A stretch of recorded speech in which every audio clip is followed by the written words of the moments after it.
अस्सलाम वालेकुम, मैं हूं इस्माइल और आप देख रहे हैं स्मैश कोड। आज की इस वीडियो में हमने डिटेल से पोजीशन की प्रॉपर्टी को पढ़ना है कि उसके अंदर कितनी टाइप्स होती हैं, फिक्स पोजीशन होती है और कौन सी होती है। उसके अलावा हम उसको टॉप, लेफ्ट, राइट और नीचे बॉटम से कैसे अलाइन कर सकते हैं अपने लेआउट को अपनी रिक्वायरमेंट्स के हिसाब से। तो पोजीशन को हमने आज इस लेक्चर में फुल डिटेल से पढ़ना है, तो आपने लेक्चर को एंड तक लाजमी देखना है ताकि आपको ए टू जी समझ आ जाए कि आपने अपने कंटेंट को अगर सेट करना है क्लाइंट की रिक्वायरमेंट्स के हिसाब से तो वो आप कैसे करेंगे।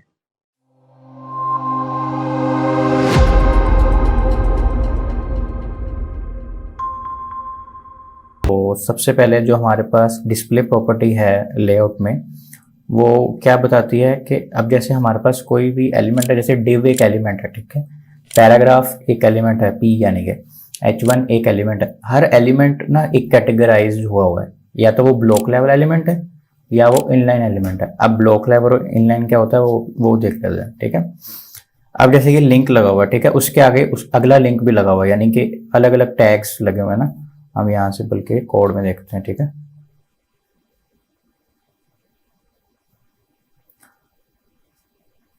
और हम यहाँ से इंडेक्स की फाइल भी खोल लेते हैं।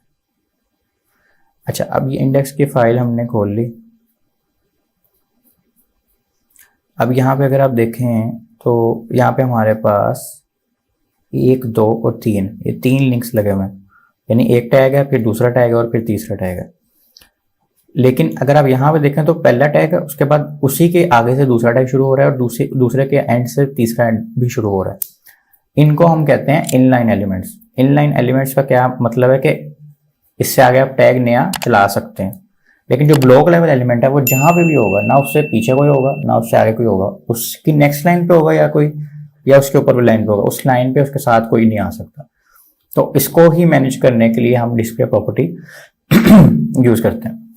अब जैसे यहाँ पे टेस्ट है, अगला टेस्ट इसके साथ क्यों नहीं आया ना, ये देखें हम, जैसे ये li एलिमेंट है, यानी लिस्ट आइटम, जो लिस्ट बनाने के लिए यूज होता है। अब ये लिस्ट आइटम इसी के साथ आगे ब्राउजर में क्यों नहीं शो हुआ, यहाँ से क्यों नहीं शुरू हुआ टेस्ट, हो सकता था ना, क्यों नहीं हुआ, क्योंकि ये ब्लॉक लेवल एलिमेंट है। लिस्ट एक ब्लॉक लेवल एलिमेंट है और ए यानी कि एंकर का टैग एक इनलाइन एलिमेंट है, इसलिए वो यूज ऐसे ही होंगे। यानी कि अगर एक इनलाइन एलिमेंट है तो उसके आगे आप अगला टैग यूज करोगे, तो अगर तो वो भी इनलाइन एलिमेंट है तो वो उसके साथ यूज हो जाएगा। अगर एक इनलाइन एलिमेंट है, एक ब्लॉक लेवल एलिमेंट है, तो वो भी इकट्ठे यूज नहीं हो सकते। क्यों? क्योंकि अगला ब्लॉक लेवल है, उसने ना पीछे अपने कुछ रखना है ना आगे कुछ रखना है। उसके या ऊपर वाली लाइन पे कुछ होगा या नीचे वाली लाइन पे, उस लाइन पे कुछ भी नहीं होगा उसके साथ, अगर आप डिस्प्ले की प्रॉपर्टी यूज नहीं करते। और ऐसे ही इसी के उलट इनलाइन एलिमेंट में क्या होता है कि उसके आगे भी कुछ हो सकता है, पीछे भी कुछ हो सकता है, ना रखें वो अपनी मर्जी है, लेकिन हो सकता है। ओके, तो अब हम इसको देख लेते हैं थोड़ा सा। अब जैसे यहाँ पे कुछ एलिमेंट्स भी बताए हुए हैं कि जो div एलिमेंट है, H1 set 6 element, P form, header, footer, section, यानी इसका मतलब, इन तीनों का मतलब है div, ठीक है। तो ये सारे सेक्शन क्या है, ब्लॉक लेवल एलिमेंट है, यानी ना इसके ऊपर कुछ, इसके साथ कुछ आना है पहले, ना इसके बाद। इसके ऊपर वाली लाइन पे भी कुछ आ सकता है, नीचे वाली लाइन पे भी आ सकता है, लेकिन बिल्कुल साथ साथ कुछ नहीं आ सकता, ठीक है। यानी कि लेफ्ट एंड राइट पे कुछ नहीं आ सकता। इनलाइन एलिमेंट में कौन कौन से हैं, स्पैन है, ए है और इमेज का टैग है, और भी बहुत सारे हैं, लेकिन ये जस्ट आपको थोड़ी सी एग्जांपल देने के लिए। अब इसको ओवरराइड कैसे करना है, ठीक है। यानी कि एक चीज होती है जो बाय डिफॉल्ट ऑलरेडी है, यानी कि अगर मैं कहूं कि ए की डिस्प्ले क्या प्रॉपर्टी है, तो ऑलरेडी इनलाइन एलिमेंट है, वो ऑलरेडी इनलाइन एलिमेंट है। अब हमने उसको ओवरराइड करना है, ठीक है। वो ऑलरेडी क्या एक्ट कर रहा है ब्राउजर के अंदर कि वो इनलाइन एलिमेंट है, और जो H1 का टैग है वो क्या बता रहा है कि मैं ब्लॉक लेवल एलिमेंट हूँ। ये बाय डिफॉल्ट चीज है, यानी हमने छेड़ा नहीं अभी कुछ भी। अब हम छेड़ने लगे कि जो ओवरराइड करना है उस डिफॉल्ट वैल्यू को, ठीक है। तो हम कैसे करेंगे, हम जिसको भी हमने छेड़ना है, जैसे इस लिस्ट आइटम को हमने छेड़ना है, ठीक है, तो हम इस लिस्ट आइटम को एक प्रॉपर्टी देते हैं, क्लास देते हैं इसको लिस्ट आइटम, ठीक है, और इसको हम कॉपी कर लेते हैं, और इसमें भी हम यही क्लास दो में अब हमने ये क्लास दे दिया, ठीक है। अब हमने स्टाइल डॉट सीएसएस खोल लिया। हम एक दफ़ा अच्छा चेक आपने ज़रूर कर लेना कि आपने जो स्टाइल डॉट सीएसएस डाली है ना, वो इसमें लिंक्ड होनी चाहिए, वरना वो चलेगी नहीं, तो फिर आप देखते रहेंगे मेरा कोड नहीं चल रहा, ठीक है। तो हमने ये डाली हुई है ऑलरेडी, इसमें लिंक्ड है। तो अब हम इसमें यहाँ पे हम वो जो हमारी क्लास थी लिस्ट आइटम, और इसमें हम क्या कहेंगे कि जो डिस्प्ले की प्रॉपर्टी है ना, अब हमें पता है कि list item already block level element है, ब्लॉक लेवल है, उसके ना लेफ्ट पे कुछ है ना उसके राइट पे कुछ है, यानी इस टेस्ट की बात हो रही है, इस टेस्ट की और इस टेस्ट की, ठीक है। इसके लेफ्ट और राइट पे कुछ भी नहीं है ना, इसके ऊपर नीचे है, तो हम चाहते हैं कि लेफ्ट राइट पे हो, तो हम इसको डिस्प्ले को ब्लॉक से इनलाइन कर देते हैं, ठीक है। तो ये अब क्या होगा, रिफ्रेश करेंगे, अब देखें दूसरा टेस्ट पहले टेस्ट के पास आ गया। अब यहाँ पे अपने ध्यान से देखना है कि पहला टेस्ट इनलाइन हो गया, दूसरा भी इनलाइन हो गया, क्योंकि हमने दो को प्रॉपर्टीज दी हैं अभी सिर्फ, ये हमने जो क्लास दी वो दो को दी ना यहाँ पे, यानी कि हम यहाँ पे इसका नाम चेंज कर देते हैं टेस्ट1 टेस्ट2 और इसको हम दे देते हैं टेस्ट3, इसको एक दफा हम खत्म कर देते हैं।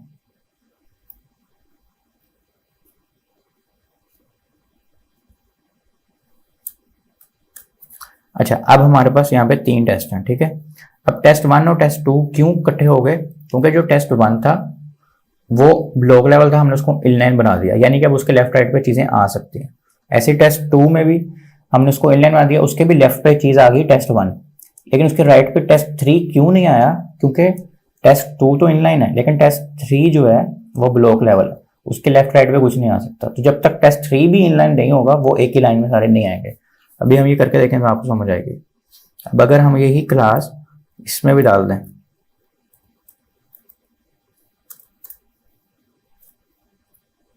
अब देखें अब सारे इनलाइन एलिमेंट्स हो गए, ठीक है। और इसकी हमारी मर्जी है, हम इसको ब्लॉक लेवल दोबारा से कर सकते हैं, यानी कि हम अगली लाइन में ही लिख दें इसको ब्लॉक, ठीक है, और इसको हम खत्म कर देते हैं। तो ये वापस अपनी प्रीवियस स्टेट में आ जाएगा जो बाय डिफॉल्ट थी, तो इसको करने की जरूरत नहीं है, लेकिन हम कभी कभी जावास्क्रिप्ट में इस तरह कर रहे होते हैं, तो ये जावास्क्रिप्ट में पढ़ेंगे भी हम इसको डिस्प्ले प्रॉपर्टीज है। तो अभी के लिए हमने इनलाइन और ब्लॉक लेवल को पढ़ा। अब हमने इनलाइन को ब्लॉक करके देखा है, अब ब्लॉक को हमने इनलाइन करके देखा है। अब जो ऑलरेडी इनलाइन है जैसे एंकर के टैग हैं उसको हम ब्लॉक लेवल करके देखते हैं, ठीक है। तो हमारे पास यहाँ पे एंकर के टैग हैं, ये वाले यहाँ पे थे, ये रहे, इनको हमने क्लास दी हुई है 3231 की, ठीक है। इसको हम सर्च करते हैं कि ये कहाँ पे है क्लास, ओके। तो ये हमने क्लास कहीं यूज नहीं की हुई, तो हम यहीं से इसको स्टाइल देते हैं, ठीक है। अब इसको हम प्रॉपर्टी देते हैं इनलाइन वाली, ये इनलाइन ऑलरेडी है, अब हमने इसको बनाना है ब्लॉक लेवल। अभी आप एक दफा ऑलरेडी देख लें कि वो क्या किस तरह बिहेव कर रहा है ब्राउजर में। ये लिंक 1 लिंक 2 और लिंक, इसको हम लिंक को ना नाम भी दे देते हैं,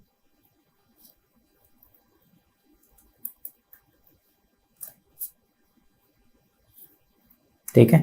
अब हमें इसमें स्टाइल में जाके इसको कहना है कि ये ऑलरेडी इनलाइन है, ये तो हमें पता है। अब हम इसको कहते हैं कि ब्लॉक लेवल हो जाए।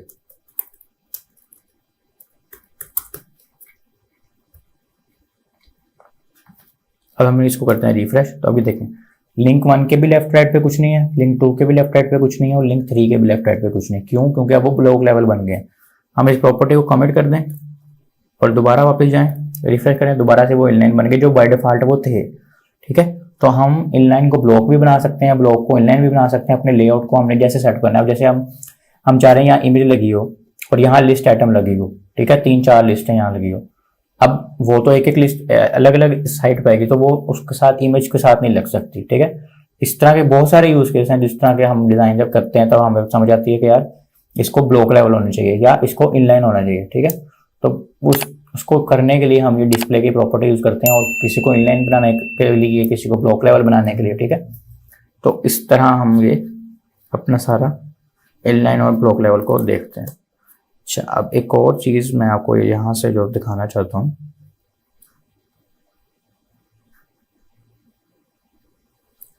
अच्छा एक और प्रॉपर्टी है कि इसमें जैसे अभी हमने पढ़ा है ना इनलाइन और इसमें ब्लॉक पढ़ा है, इसमें एक प्रॉपर्टी है इनलाइन ब्लॉक, यानी कि दोनों चीजें, वो इनलाइन भी हो वो ब्लॉक भी हो, लेकिन ये एक अलग से टॉपिक है, तो इसको हम नेक्स्ट लेक्चर में देख लेते हैं, ठीक है।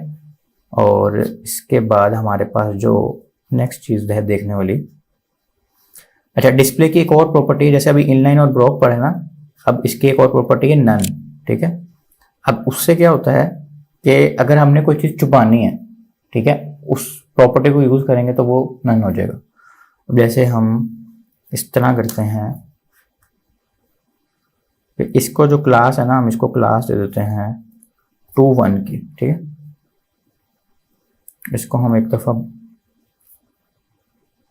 ब्लॉक ही कर देते हैं और इधर एक हम नई बनाते हैं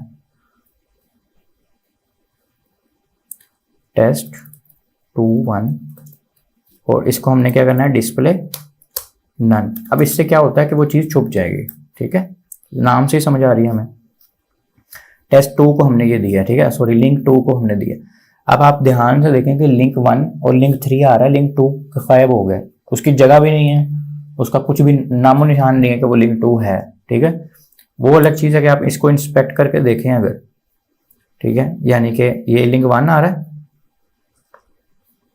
ये link1 है और ये link3 है, लेकिन यहाँ पे link2 आ रहा है, लेकिन ना उसने कोई जगह ली हुई है आपके ब्राउजर के अंदर, क्रोम के अंदर, ना ही वो आपको कहीं पे शो हो रहा है। तो हम जावास्क्रिप्ट से काफ़ी दफ़ा ये यूज़ करते हैं प्रॉपर्टी जब हमने किसी चीज़ को छुपाना होता है। अब जैसे हम एक चीज़ बना रहे हैं, वो लैपटॉप के लिए बना रहे हैं, ठीक है, हम चाहते हैं कि जब वो हुई चीज़ मोबाइल में जाए, यानी रिस्पॉन्सिव, जो हम आगे भी सीखेंगे, रिस्पॉन्सिव उसको कहते हैं कि एक चीज़ डेस्कटॉप में भी सही रहे, लैपटॉप में भी सही रहे और मोबाइल डिवाइसेस में भी सही रहे। यानी अभी आप जो चीज़ बना रहे हैं ना, अच्छा सा पेज डिज़ाइन भी कर लें, लेकिन आप उसी पेज को अगर गिटहब पे डिप्लॉय करके मोबाइल में खोलेंगे ना उस लिंक को, तो वो बिल्कुल अजीब सा हुआ होगा, ठीक है, और दूसरे मोबाइल में खोलेंगे वो उससे भी अजीब हुआ होगा, तो वो रिस्पॉन्सिव नहीं है। लेकिन जब हम रिस्पॉन्सिव करते हैं चीज़ें, तो हम इस तरह ही करते हैं कि कुछ चीज़ों को हमने, अगर एक ऐसी चीज़ है जो हम डिस्प्ले ही नहीं करवाना चाहते, वो हमारे डेस्कटॉप के डिज़ाइन में है लेकिन मोबाइल में नहीं, तो हम उसको नन कर देते हैं, डिस्प्ले नन कर देते हैं, ठीक है, या हाइड कर देते हैं। तो इसके लिए हम ये डिस्प्ले नन की प्रॉपर्टी यूज कर सकते हैं। हम किसी भी चीज़ के लिए डिस्प्ले नन करेंगे, वो चीज़ गायब हो जाएगी, आपके लेआउट पूरे पेज में नजर ही नहीं कहीं पे आएगी, ठीक है, इंस्पेक्ट करेंगे सिर्फ तब नजर आएगी। लेकिन अगर आप चाहते हैं कि मैंने उसको हाइड करना है, लेकिन वो वहां पे उसकी जो जगह है ना, वहां पे और कुछ भी ना आए, ठीक है, वो जगह रहे लेकिन वो नजर ना आ रही वो चीज़, तो हम क्या करेंगे, विजिबिलिटी जो होती है ना उसकी हिडन कर देंगे, ठीक है। यानी कि ये test2 1 दी हुई है ना हमने इसको, अब डिस्प्ले नन को हम कर देते हैं कमिट। तो अब हम जाकर देखें, अगर ये हमने रिफ्रेश किया तो वापस आ गया link2 हमारे पास। अब हम कहते हैं विजिबिलिटी और इसकी विजिबिलिटी कर दो हिडन, ठीक है। अब रिफ्रेश करते हैं, अब भी link2 गायब हुआ है, लेकिन अगर आप देखें link1 और link3 के बीच में जगह खाली है, इसकी जगह खाली है, link2 की जगह खाली है, तो आपका लेआउट अभी भी डिस्टर्ब हो रहा है। तो अब कुछ यूज केसेस ऐसे होते हैं जिसमें हमने इस तरह ही करना होता है, तो आपने क्या करना है, जब इस तरह का यूज केस हो कि हमने अपना लेआउट उस हिसाब से रखना है कि वो चीज़ वहाँ पे है, तो विजिबिलिटी हिडन करेंगे, और अगर हमने वो चीज़ बिल्कुल गायब करनी है एक दफ़ा, तो वो डिस्प्ले नन कर देंगे हम, ठीक है। तो ये दो प्रॉपर्टीज का थोड़ा सा डिफरेंस है, तो इसको आपने ध्यान से समझ लेना और प्रैक्टिस भी जरूर करनी है, ठीक है। अच्छा, अब लास्ट जो हमारे पास चीज़ है वो मैक्सिमम विड्थ मिनिमम विड्थ, ठीक है, हम वो एक दफ़ा पढ़ लेते हैं। अब आपने किसी भी चीज़ की विड्थ देनी है ना, ठीक है, तो आप वो दे सकते हैं। अब जैसे हम एक डिव बना देते हैं, ठीक है,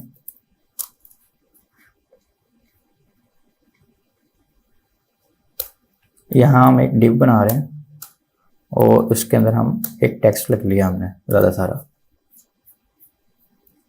उसको हमने क्लास दे दी विड्थ की।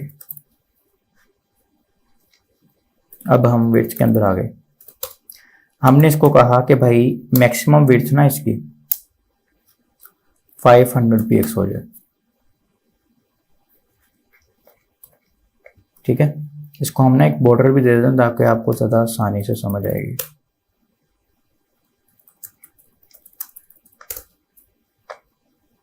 बॉर्डर हमने जो लास्ट लेक्चर्स में पढ़ा हुआ है ऑलरेडी, बॉर्डर के लेक्चर में। अब हमने इसको एक बॉर्डर दे दिया और हमने इसको विड्थ दे दी कि वो जो उसकी मैक्सिमम, यानी जितनी भी बड़ी स्क्रीन हो जाए ना, उसकी जो मैक्सिमम विड्थ है ना, क्योंकि अगर हम इसको सिर्फ दे देते ना विड्थ, ये देखें, हम इसको दे देते हैं विड्थ 500 px की, ठीक है।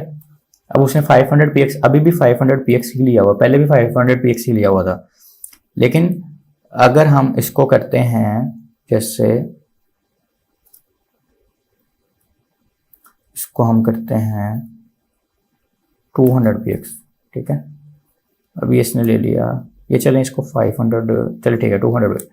अब इस पे हम जाते हैं, तो इसकी जो अब ये चीज़ें ना कुछ रिस्पॉन्सिव वाली हैं, पर ये बेसिक्स ही हैं, तो अभी इतना ही हम पढ़ेंगे, आहिस्ता से हम रिस्पॉन्सिव पे जाएंगे।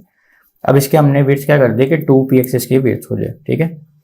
अब इसको हम ना इस तरह करते हैं कि मोबाइल डिवाइसेस पे ले जाते हैं, यहाँ से हम आईफोन 12 प्रो आ रहा है, हमें उस पर चले गए। अब उसने उसकी जो 200px है ना, उसने अभी भी उतनी ही ली हुई है विड्थ, यानी कि अगर मैं इसको यहाँ पे 400px करता हूँ, ठीक है, तो अब उसने 400px उस डिवाइस के हिसाब से ले लिया। यानी कि अगर मैं आपको परसेंटेजेस में करके दिखाऊं तो आपको शायद समझ आए।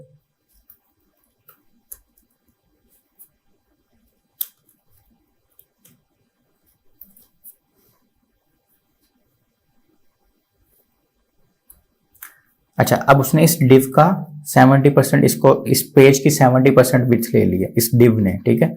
इसको हम बढ़ाते जाएं, 90% कर दें इसको। अब इसने ये देखें 90% ले लिया, 100% कर दें तो ये उसने 100% ले ली। अब अगर मैं इसको कर दूं 50%, तो अब यानी ये इसका मतलब है कि पेज की आधी विड्थ लेगी, ठीक है। लेकिन अब मैंने क्योंकि सिंपल विड्थ यूज किया, मैक्सिमम विड्थ और मिनिमम विड्थ अभी पे हम उस पर आए ही नहीं है ना। तो अब ये देखें, ये जितना जितना मैं छोटा कर रहा हूँ ना, तो ये उस पर आ रहा है, लेकिन ये खराब हो रहा है, ठीक है। क्यों? क्योंकि वो 50% पेजेस का ले रहा है। लेकिन इसी तरह अगर हम px में चले जाएंगे, यानी हमने उसको एक स्टैटिक वैल्यू दे दी है कि यार आपने 5000 px सपोज करो लेनी है, ठीक है। तो वो पेज पे पूरे नहीं आ रही ना वो 5000 px, उसको स्क्रॉल करना पड़ रहा है। तो इस तरह बहुत ख़राब सा यानी कि वो हो जाता है उसका जो यूज़र एक्सपीरियंस है हमारा। जैसे ये 500 px मैंने कर दिया, तो ये 500 px भी ये देखें ये काफ़ी ज़्यादा हो गई है। तो ये इससे बचने के लिए मैक्सिमम विड्थ और मिनिमम विड्थ आती है कि हम उसको एक मैक्सिमम एक वैल्यू दे देंगे और एक मिनिमम वैल्यू दे देंगे, उसने उसके बीच में रहना है, ना उससे वो कम जाएगी ना उससे वो ज़्यादा जाएगी। अब इसको अगर हम मैक्स विड्थ कर देते हैं 500, ठीक है, और मिन विड्थ हम इसको कर देते हैं 200 px। अब ये देखें ये 200 px पे आ गई, और हम ये ज़्यादा कर रहे हैं तो विड्थ वो ज़्यादा ले रही है, लेकिन जहाँ ही 500 px पूरा हो रहा है उसको बंद कर दिया उसने, ठीक है। ये इस तरह, यानी अगर हम इसको मैक्सिमम विड्थ को कर देते 300 px और इसको कर देते 100 px, तो सबसे पहले वो मिनिमम विड्थ रहेगी अपनी डिवाइस के हिसाब से, और जिस तरह उसको जगह ज़्यादा मिलती जाएगी वो ये देखें बढ़ती रहेगी और 300 px पे रुक जाएगी। जितनी मर्जी बड़ी डिवाइस हो जाए वो उस पर रुकी रहेगी। तो ये सॉर्ट ऑफ रिस्पॉन्सिवनेस होती है, लेकिन इसमें बहुत सारी चीज़ें और भी काउंट होंगी। तो ये जस्ट छोटा सा यानी कि एक चीज़ है। और अगर इसमें हम एक और प्रॉपर्टी आती है हमारे पास मार्जिन, ठीक है, मार्जिन हमने ऑलरेडी पढ़ी हुई है, लेकिन हम इसको अगर इसके साथ यूज़ करें, जैसे यहाँ पे भी बताया हुआ है as mentioned in the previous block level elements, हमने अगर लेफ्ट और राइट से इक्वल मार्जिन छोड़नी है तो हम उसको मार्जिन ऑटो कर देंगे, ठीक है। और उससे क्या होगा,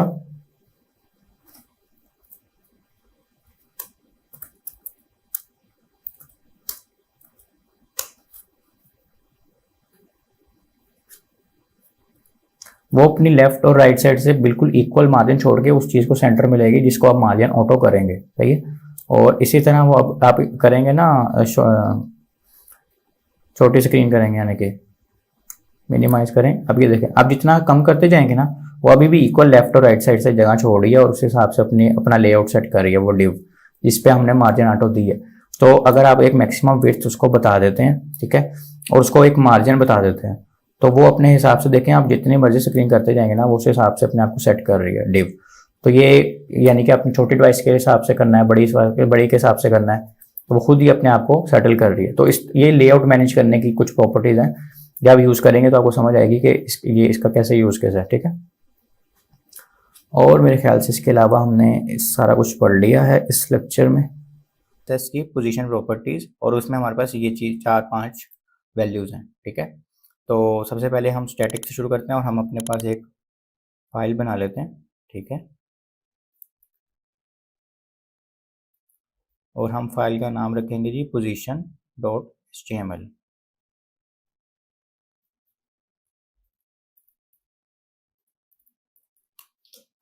और इसी तरह हम एक CSS की फ़ाइल भी बनाते हैं CSS के फोल्डर में जाके, और उसका नाम भी हम रखेंगे position.css। और इन दोनों को आपस में लिंक कर देते हैं ताकि जब हम इसमें काम करें तो वो यूज़ भी हो सके। ये हमें पता है, हमने ये जो चीज़ें हमने पहले से पढ़ी हुई हैं, इस पर हम लिख देते हैं position CSS, और हम एक हेड का टैग देंगे और लिंक का टैग देंगे जिससे हम बता सकेंगे हम किस चीज़ से लिंक कर रहे हैं। तो हमने क्योंकि CSS के फोल्डर में जाना है तो ये CSS का हो गया, ये अब हमारी फाइल होगी लिंक। फिर हम एक हेडिंग देते हैं पोजीशंस, ठीक है।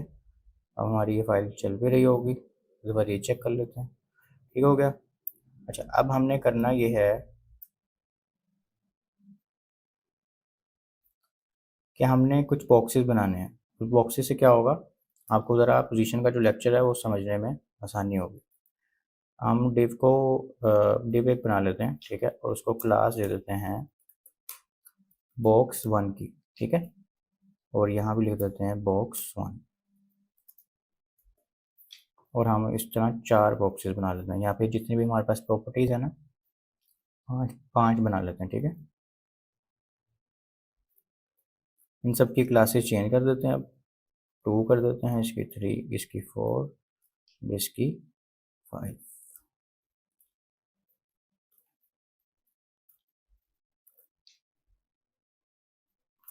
और सबको ना एक क्लास दे देते हैं बॉक्स की, सिर्फ बॉक्स, ताकि अगर हमने जो चीज़ें सेम सेम करनी है ना वो हम एक दफ़ा ही लिखें, और जो डिफरेंट डिफरेंट करनी है वो फिर उसकी क्लास को पकड़ के अलहदा से लिख दें, ठीक है। अब हम पहले करते हैं बॉक्स की क्लास को। बॉक्स की क्लास को हम कहते हैं इसकी विड्थ हो जाए जी 300 px, एंड इसकी हाइट हो जाए 300 px, ठीक है। और इसका जो कंटेंट है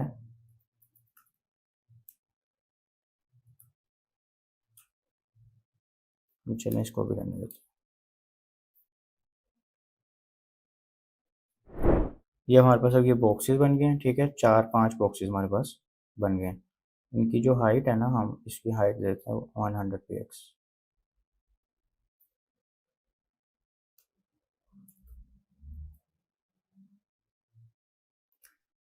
अच्छा, अब हमने इनको देना है सारे बॉक्सेस को अलग-अलग पकड़ के इनको एक वो देना है हमने बैकग्राउंड कलर, ताकि हम इनको आइडेंटिफाई भी कर सकें, ठीक है।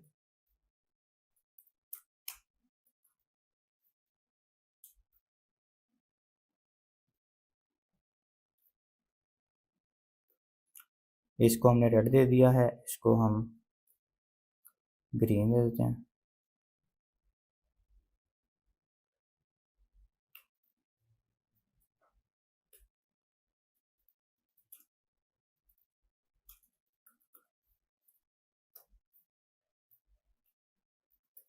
इसको हम देते हैं जी पर्पल, इसको हम दे देते हैं जी ग्रे,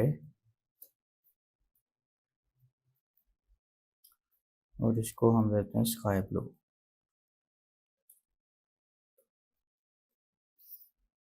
सबकी क्लासेस भी चेंज कर देते हैं, ठीक है, क्योंकि हमने सबको डिफरेंट डिफरेंट देना है ताकि हम फ़र्क देख सकें कि क्या हो रहा है, ठीक है।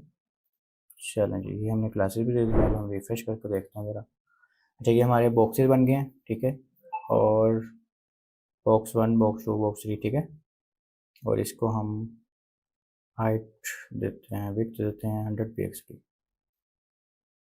चलें जी, ये हमारे बॉक्सेस बन गए हैं, इसको हम जूम इन कर लेते हैं थोड़ा सा।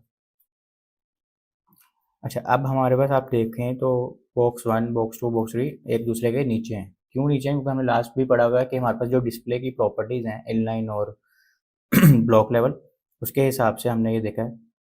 तो जो चीज़ ब्लॉक लेवल है उसके ना लेफ्ट साइड पे कुछ होगा ना राइट साइड पे कुछ होगा, उसके नीचे होगा, यानी नेक्स्ट लाइन में। ऐसे ही अगर इनलाइन है तो उसके लेफ्ट राइट साइड पे भी हो सकता है, उसके नीचे भी हो सकता है, उसको कोई मसला नहीं है। तो क्योंकि हमारी ये सारे जो डिव होते हैं ये सारे ब्लॉक लेवल एलिमेंट्स हैं, इसलिए उसके नीचे नीचे आ रहे हैं एलिमेंट्स। तो अब हमारे पास 5 बॉक्सेस बन गए हैं, अब हमने एक एक करके प्रॉपर्टीज़ पढ़नी है। अब जो पहली प्रॉपर्टी हमने पढ़नी है ना बॉक्स 1 के साथ, हमने इसको पोजीशन देनी है और यहाँ पे लिखना है स्टैटिक। अब स्टैटिक का मतलब ये होता है पूरी कोडिंग लैंग्वेज में और वैसे भी लाइफ में भी स्टैटिक का मतलब होता है स्टैटिक यानी जो ऑलरेडी है, या फिर वहाँ पे ही वो अपनी डिफ़ॉल्ट पोजीशन आप समझ लें किस्म का, यानी वो कुछ कर नहीं रहा होगा। स्टैटिक यानी स्टैटिक है, वो खड़ा हुआ है, रिजिड है। ओके, तो अगर आप स्टैटिक की बात करें, यह भी स्टैटिक है, यहाँ इसको कुछ नहीं हो रहा, जहाँ पे वो था वो वैसे का वैसे ही। तो इसमें हमें कोई कोई नई बात नहीं पड़े यानी अगर जावास्क्रिप्ट से हम करें ना, तो हमने पोजीशन चेंज करनी होती है ना जब, तब हम जैसे हमारी रिलेटिव पोजीशन होती है, हमने वापस उसको पिछली पोजीशन पे भेजना होता है, तो उसको हम क्या कहते हैं, पोजीशन स्टैटिक हो जाए। तो शुरू में हमें कोई इसका यूज़ केस नहीं है, लेकिन जब हम जावास्क्रिप्ट पढ़ते हैं और चीज़ों को और आगे डिग डाउन करते हैं, तब हमने कभी कभी उनकी पिछली स्टेट पे लेके जाना होता है चीज़ों को, तब हम इस तरह की प्रॉपर्टीज यूज़ करते हैं, ये जो स्टैटिक वगैरह है। वैसे इसका कोई खास यूज़ केस नहीं है ऐसे अगर हम पढ़ें तो। ठीक है, अब मैं यहाँ पे भी खोल के आपको दिखा देता हूँ। अच्छा, पोजीशन स्टैटिक हो गई है जी हमारी, और इसमें हमारे पास इसको हम बॉर्डर्स भी देते हैं, रुकें।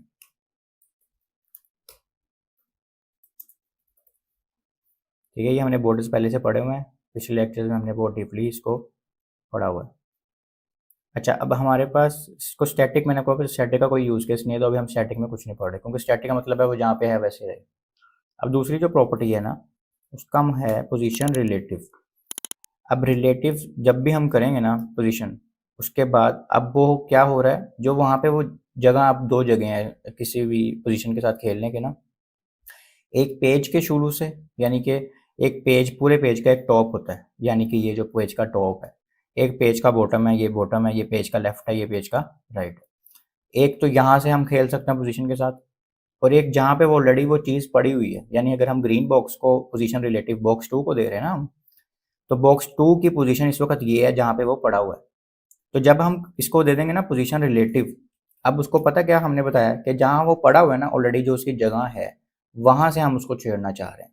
हम पेज के टॉप से छेड़ना नहीं चाह रहे, हम पेज के बॉटम से छेड़ना नहीं चाह रहे, जहाँ पे वो इस वक्त मौजूद है उस जगह से हम छेड़ना चाह रहे हैं। तो इसकी चार प्रॉपर्टीज हैं, टॉप से आप दे सकते हैं, लेफ्ट से, राइट से और बॉटम से। जितनी भी आप देंगे ना, जैसे मैंने टॉप से कहा उसको 20 px, तो वो टॉप से 20 px जगह छोड़ देगा। ठीक है, ये देखो उसने टॉप से 20 px जगह छोड़ दी है, लेकिन किस चीज़ के टॉप से, जहाँ पे वो था उस जगह से थोड़ा सा नीचे हो गया और ऊपर जगह उसने छोड़ दी है। अब अगर मैं इसको लेफ्ट दे दूं 30 px, तो उसने लेफ्ट से भी जगह छोड़ दी।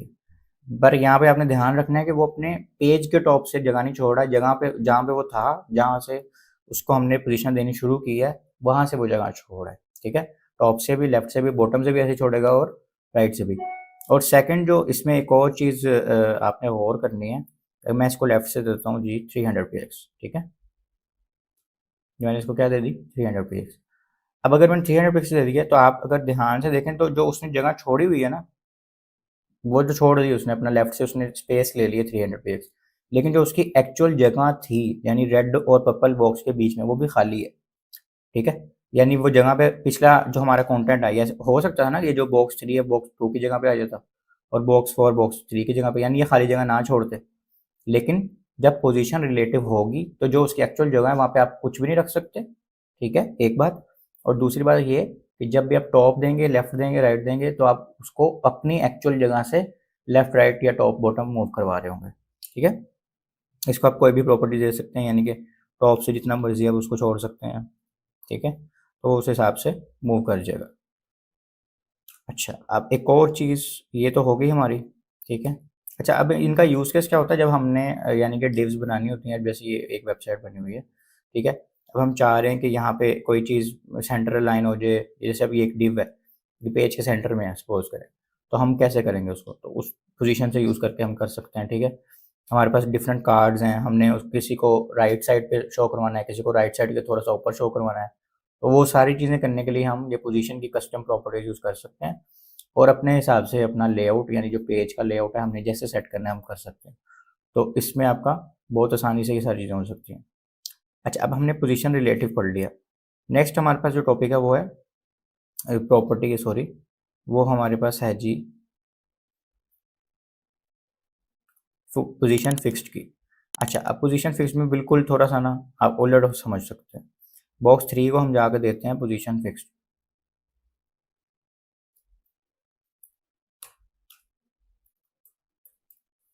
अब जब हमने पोजीशन फिक्स देनी है ना, उसका मतलब है कि वो जहाँ पे है ना, ये देखें, वो फिक्स हो गया। अब हमने इसको, अब ये देखें, मैं इसको स्क्रॉल कर रहा हूँ, अभी मैंने इसको टॉप बॉटम कुछ नहीं दिया, लेकिन मैंने इसको पोजीशन दे दिया कि वो फिक्स्ड हो जाए, जहाँ पे भी है वो फिक्स हो जाए। अब वो देखें, जहाँ पे भी है ना, आप पेज स्क्रॉल भी करेंगे लेकिन वो अपनी जगह से नहीं हिल रहा, उसका उसके पीछे जो कंटेंट है वो आगे पीछे मूव कर रहा है, लेकिन वो अपनी जगह से नहीं हिल रहा। अगर आप ये देखें बॉक्स 3 को, ठीक है, देखें मैं ये मूव कर रहा हूँ लेकिन वो मूव नहीं कर रहा, वो वैसे का वैसे ही है, उसके पीछे से ऊपर से नीचे से हर जगह से कंटेंट हिल रहा है लेकिन वो नहीं हिल रहा। अब एक तो ये चीज़ हो गई, लेकिन हम यहाँ पे नहीं चाह रहे ना, हम कहीं और चाह रहे हैं, तो हम उसको दे सकते हैं कि टॉप जो है ना 40 px हो जाए, ठीक है, उसको अब हमने टॉप से स्पेस छोड़ने का कहा है। लेकिन अगर अब मैं जाकर रिफ्रेश करूँ, अब आप ध्यान से देखें, उसने जो पेज का टॉप था ना उससे 40 px जगह छोड़ी, उसने अपनी जगह से नहीं छोड़ी। हालांकि वो जगह पे कहाँ पे था, बॉक्स 4 के ऊपर था ना, बॉक्स 3, लेकिन उसने वहां से जगह नहीं छोड़ी, उसने पेज के टॉप से जगह छोड़ दी है। और अगर मैं इसको यहाँ से लेफ्ट दूं, तो वो अपनी जगह के लेफ्ट से नहीं करेगा, वो पेज के लेफ्ट से उसने जगह छोड़ी है। अब आपको मैं एक और चीज़ दिखाता हूँ, मैं यहाँ से इसको ये ऐसे कर देता हूँ, ठीक है, मैंने इनको प्रॉपर्टी कोई भी नहीं दी, बॉक्स 2 पे मैंने कमिट कर दिया, बॉक्स 2 अपनी जगह पे आ गया वापस। आप ध्यान से देखेंगे बॉक्स 1 है, बॉक्स 2 है, बॉक्स 3 गायब है, बॉक्स 4 और बॉक्स 5।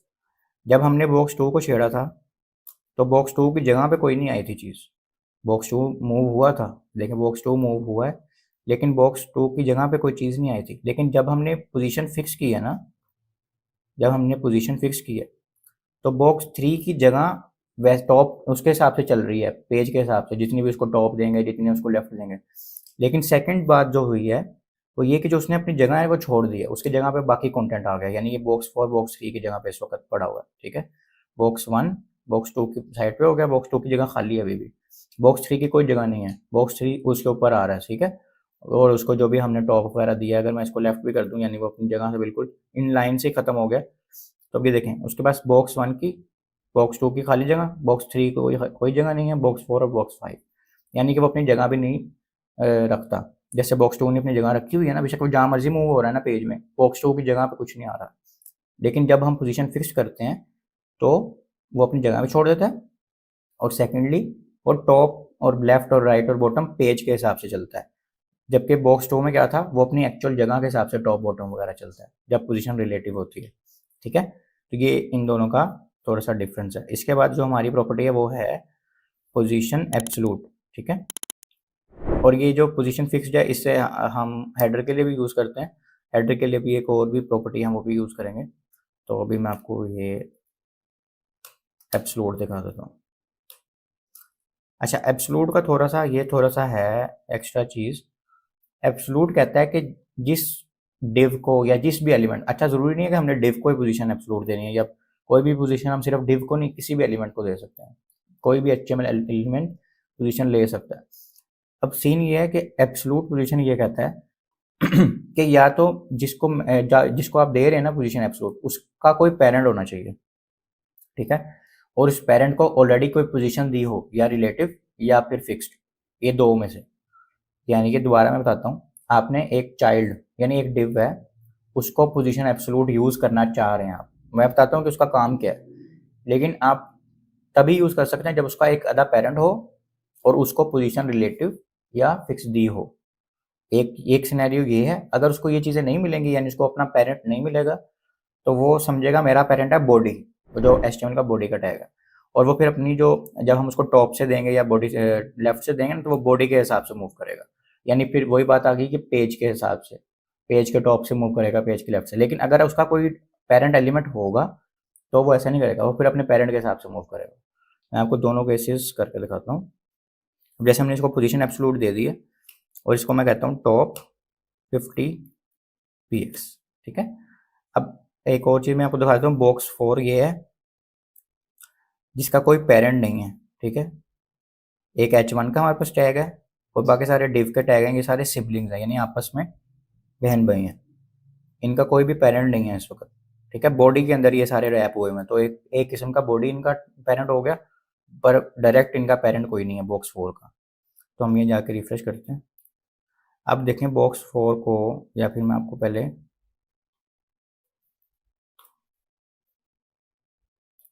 ये इसकी अपनी एक्चुअल जगह थी बॉक्स 4 की, ठीक है। और अब मैंने इसको अगर टॉप से 50% दिया है, तो वो अपनी एक्चुअल जगह से टॉप 50% नहीं ले रहा, बल्कि पेज के टॉप से ले रहा है। क्यों? क्योंकि उसको पेरेंट मिला ही नहीं कोई, उसने अपने पेरेंट के हिसाब से लेनी थी, उसको पेरेंट मिला नहीं, तो वो बॉडी के टैग के हिसाब से टॉप छोड़ रहा है। लेफ्ट भी वो अपने बॉडी के टैग से छोड़ेगा, क्योंकि उसको कोई पेरेंट नहीं मिल रहा। ये देखें, ठीक है। अब हम इसको क्या करते हैं, एक पेरेंट दे देते हैं।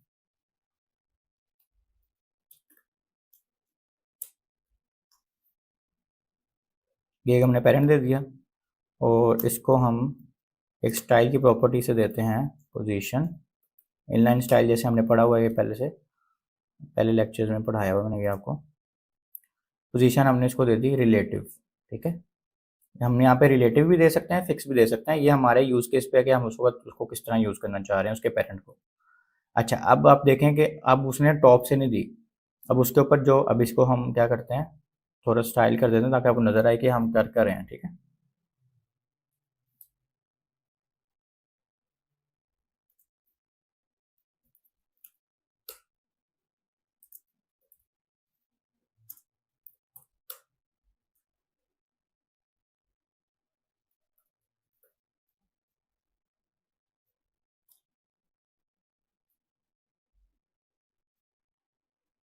अच्छा चलिए, हम इसको ना एक देते हैं, स्टाइल तो हमने दी हुआ ना, एक हम इसको क्लास भी दे देते हैं ताकि आपको समझने में आसानी हो जाए, ठीक है। डिव बॉक्स की क्लास देते हैं, और सारे स्टाइल हम वहीं पे देते हैं।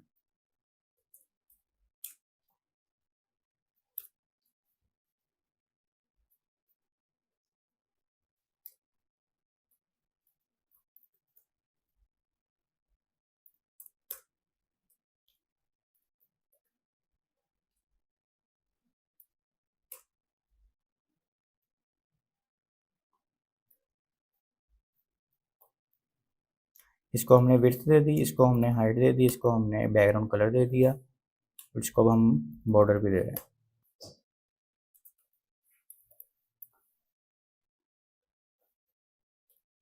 अच्छा, अब आपने ये देखना है कि ये जो थी ना हमारी ग्रे कलर की जो बॉक्स 4 की है, इसको भी हम टॉप वगैरह नहीं दे रहे हैं, अभी हम पहले इसको अपने बॉक्स के अंदर देखते हैं।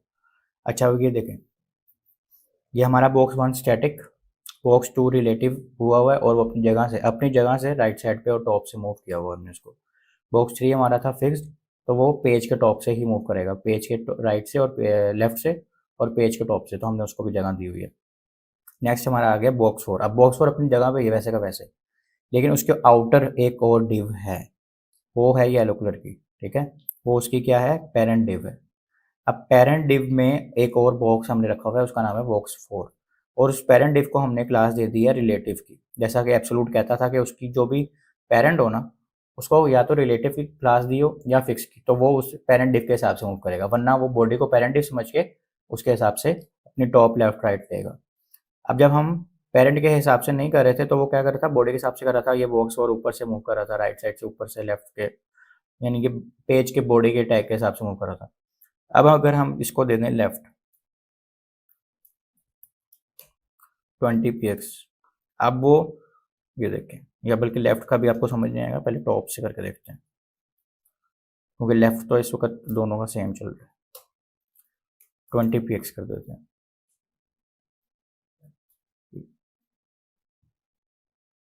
एक सेकंड, इसको अभी लगी नहीं है सही से ना। अच्छा, हमने पोजीशन इसको दी ही नहीं है रिलेटिव की, अभी तक पोजीशन हमने दी नहीं है, और हमने बाकी सारे काम कर लिए हैं, ठीक है। तो हमने अब ये पोजीशन रिलेटिव दे दी है, रिफ्रेश करते हैं। अब ये देखें, इसने येलो बॉक्स से 20 px टॉप छोड़ा है, अब उसने पेज से नहीं छोड़ा। अगर मैं, यानी कि अभी मैं कमेंट करूँ इस प्रॉपर्टी को, अब मैं इसको कह रहा चाह रहा हूँ कि उसका जो भी पेरेंट है, पेरेंट होने या ना होने से कोई फर्क नहीं पड़ेगा, पेरेंट को पोजीशन देनी चाहिए, वो रिलेटिव हो या फिक्स हो, तब वो पेरेंट के हिसाब से मूव करेगा। रिफ्रेश करता हूँ, तो वो अब क्या कर रहा है, उसके हिसाब से पेरेंट को पोजीशन नहीं दी हुई, और वो बॉडी के टैग के हिसाब से टॉप 20% 20 px उसने छोड़ दिया। लेकिन जैसे ही उसको पता लगा कि उसके पास ये है प्रॉपर्टी, उसका पेरेंट जो है उसके पास रिलेटिव या फिक्स की प्रॉपर्टी है, तो उसने क्या किया, यहाँ से 20 px छोड़ दिया, और ये देखें अभी येलो px के हिसाब से उसने 20 px छोड़ दिया।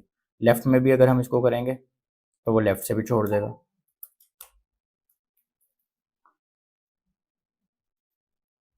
ठीक है, और इस तरह ये बाहर भी चल रहेगा, ज़रूरी नहीं है कि इस बॉक्स के अंदर ही रहेगा, ये इस बॉक्स से बाहर भी चल जाएगा अगर चाहिए होगा। पर एक जस्ट कॉन्सेप्ट देने के लिए मैं आपको समझा रहा हूँ कि ये बॉक्स के हिसाब से काम करेगा। ठीक है, तो ये हमारे पास 4 प्रॉपर्टीज़ हमने इस वक्त पोजीशन की पढ़ ली हैं। 5वीं जो प्रॉपर्टी है वो हमारी बड़ी मज़ेदार स्टैटिक स्टिकी प्रॉपर्टी है।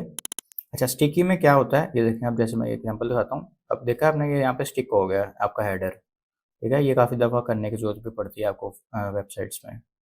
और ये जो यहाँ पे इन्होंने एग्जांपल दिखाई है फिक्स के दिखाए हुए, देखिए हम पेज स्क्रॉल कर रहे हैं लेकिन उसको कोई फ़र्क नहीं पड़ रहा। अच्छा, पोजीशन स्टिकी में क्या होता है, बॉक्स 5 को हम देते हैं।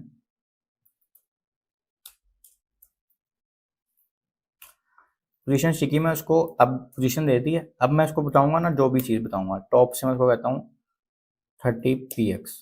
ठीक है, या टॉप कहता हूँ 0 सपोज। ठीक है, 0 मैंने कह दिया।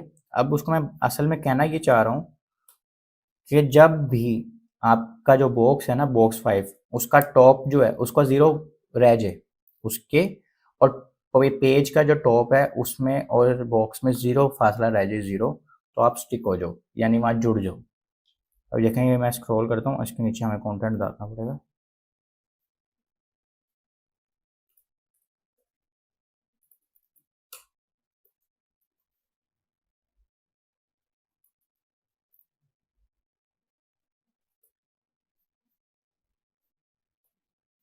अच्छा, अभी देखें, मैं इसको कह रहा हूँ यहाँ से जैसे ये स्क्रॉल हो रहा है, अब आपने ध्यान से देखना है, जैसे बॉक्स 5 यानी जो ब्लू वाला बॉक्स है वो, और जो पेज का टॉप है उसका फासला 0 हो जाएगा, तो वो वहाँ पे रुक जाएगा और सारा कंटेंट चलता रहेगा।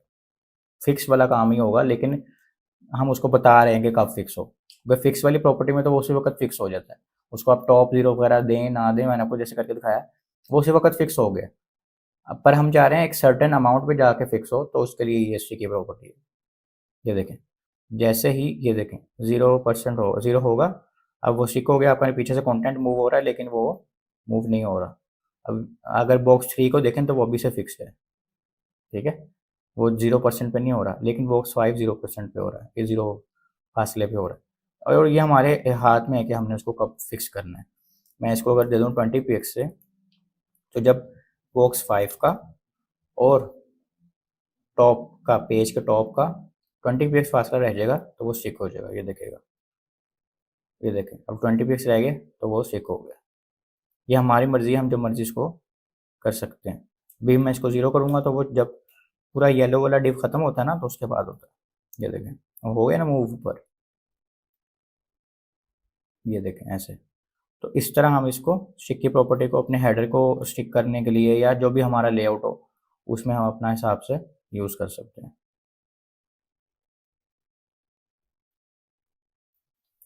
उसके बाद हमारे पास है जी,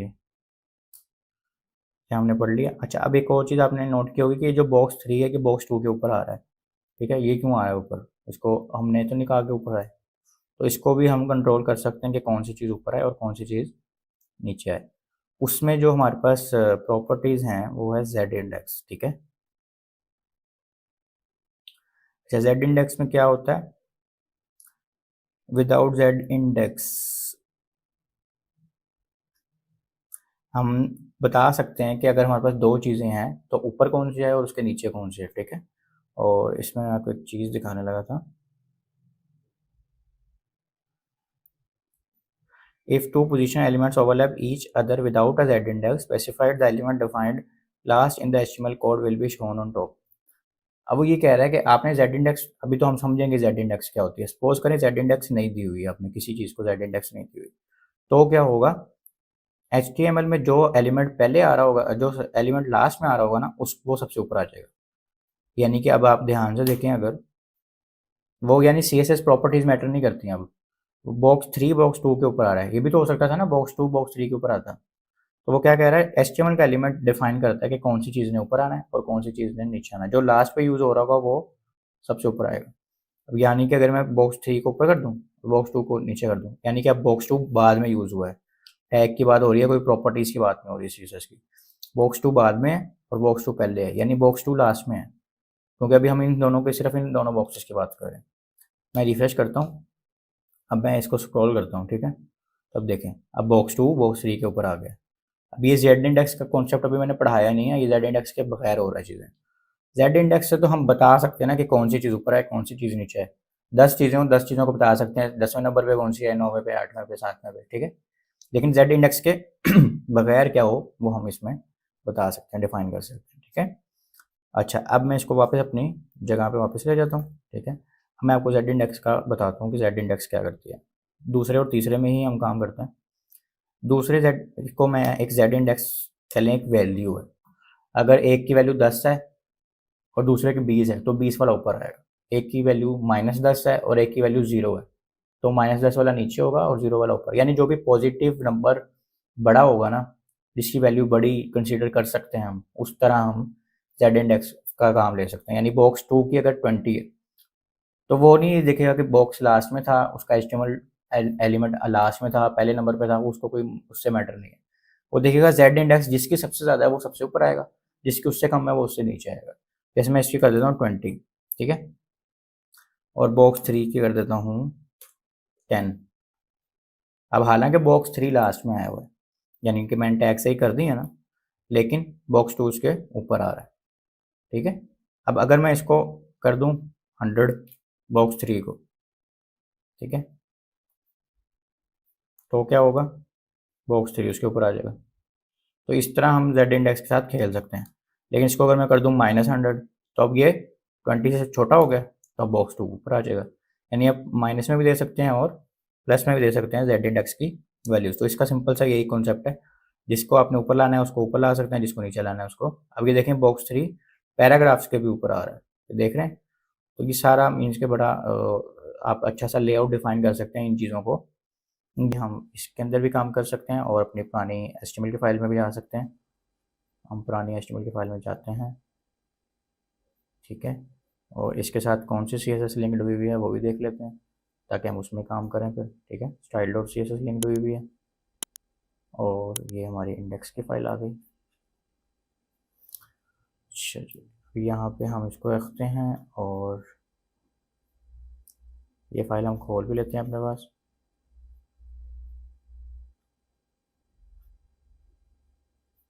अच्छा, अब ये जो हमारे पास एक सेंटर में डिव है ना, इसके साथ ही हम काम करते हैं, ठीक है। चेक करते हैं कि ये कहाँ पे है, ठीक है, यही है। इसके अंदर हम ना थोड़ा सा डाटा और ऐड करते हैं।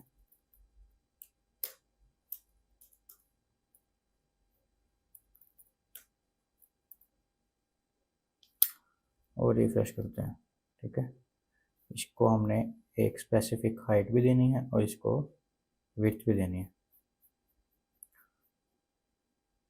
अभी क्योंकि हम पढ़ रहे हैं सिर्फ जस्ट टेस्टिंग कर रहे हैं चीज़ों की, लेकिन जब आपने कोई भी काम करना है, आपने साथ कमेंट्स भी देने हैं और अलग-अलग फाइल्स बनानी है। वैसे भी मैं अलग-अलग फाइल्स बनाता हूँ आपके सामने, ऐसे ही आपने भी अलग-अलग फाइल्स बनानी है, ताकि आपको बाद में ढूँढने में आसानी हो, ठीक है। ओके, तो ये हमारी डिव है जिसके साथ हमने काम करना है और इसको हम विड्थ देते हैं जी 100 px की और हाइट भी हम इसको देते हैं 100 px की, ठीक है।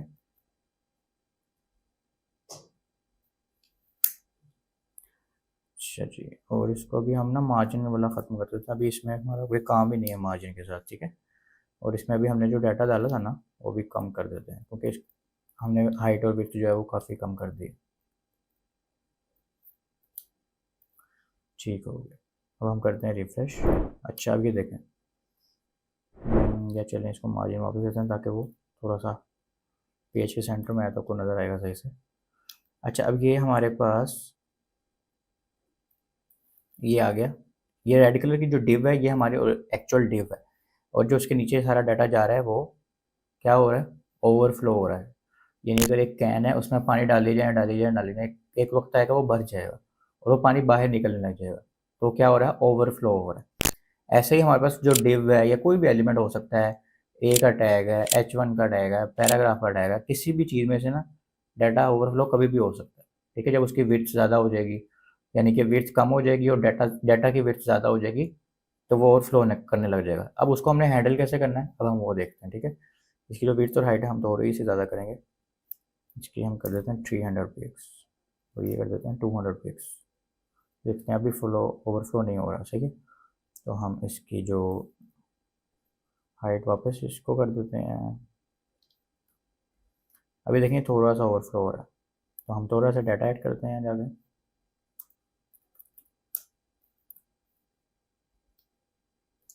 ठीक है, ये हमारा ओवरफ्लो होने लग गया।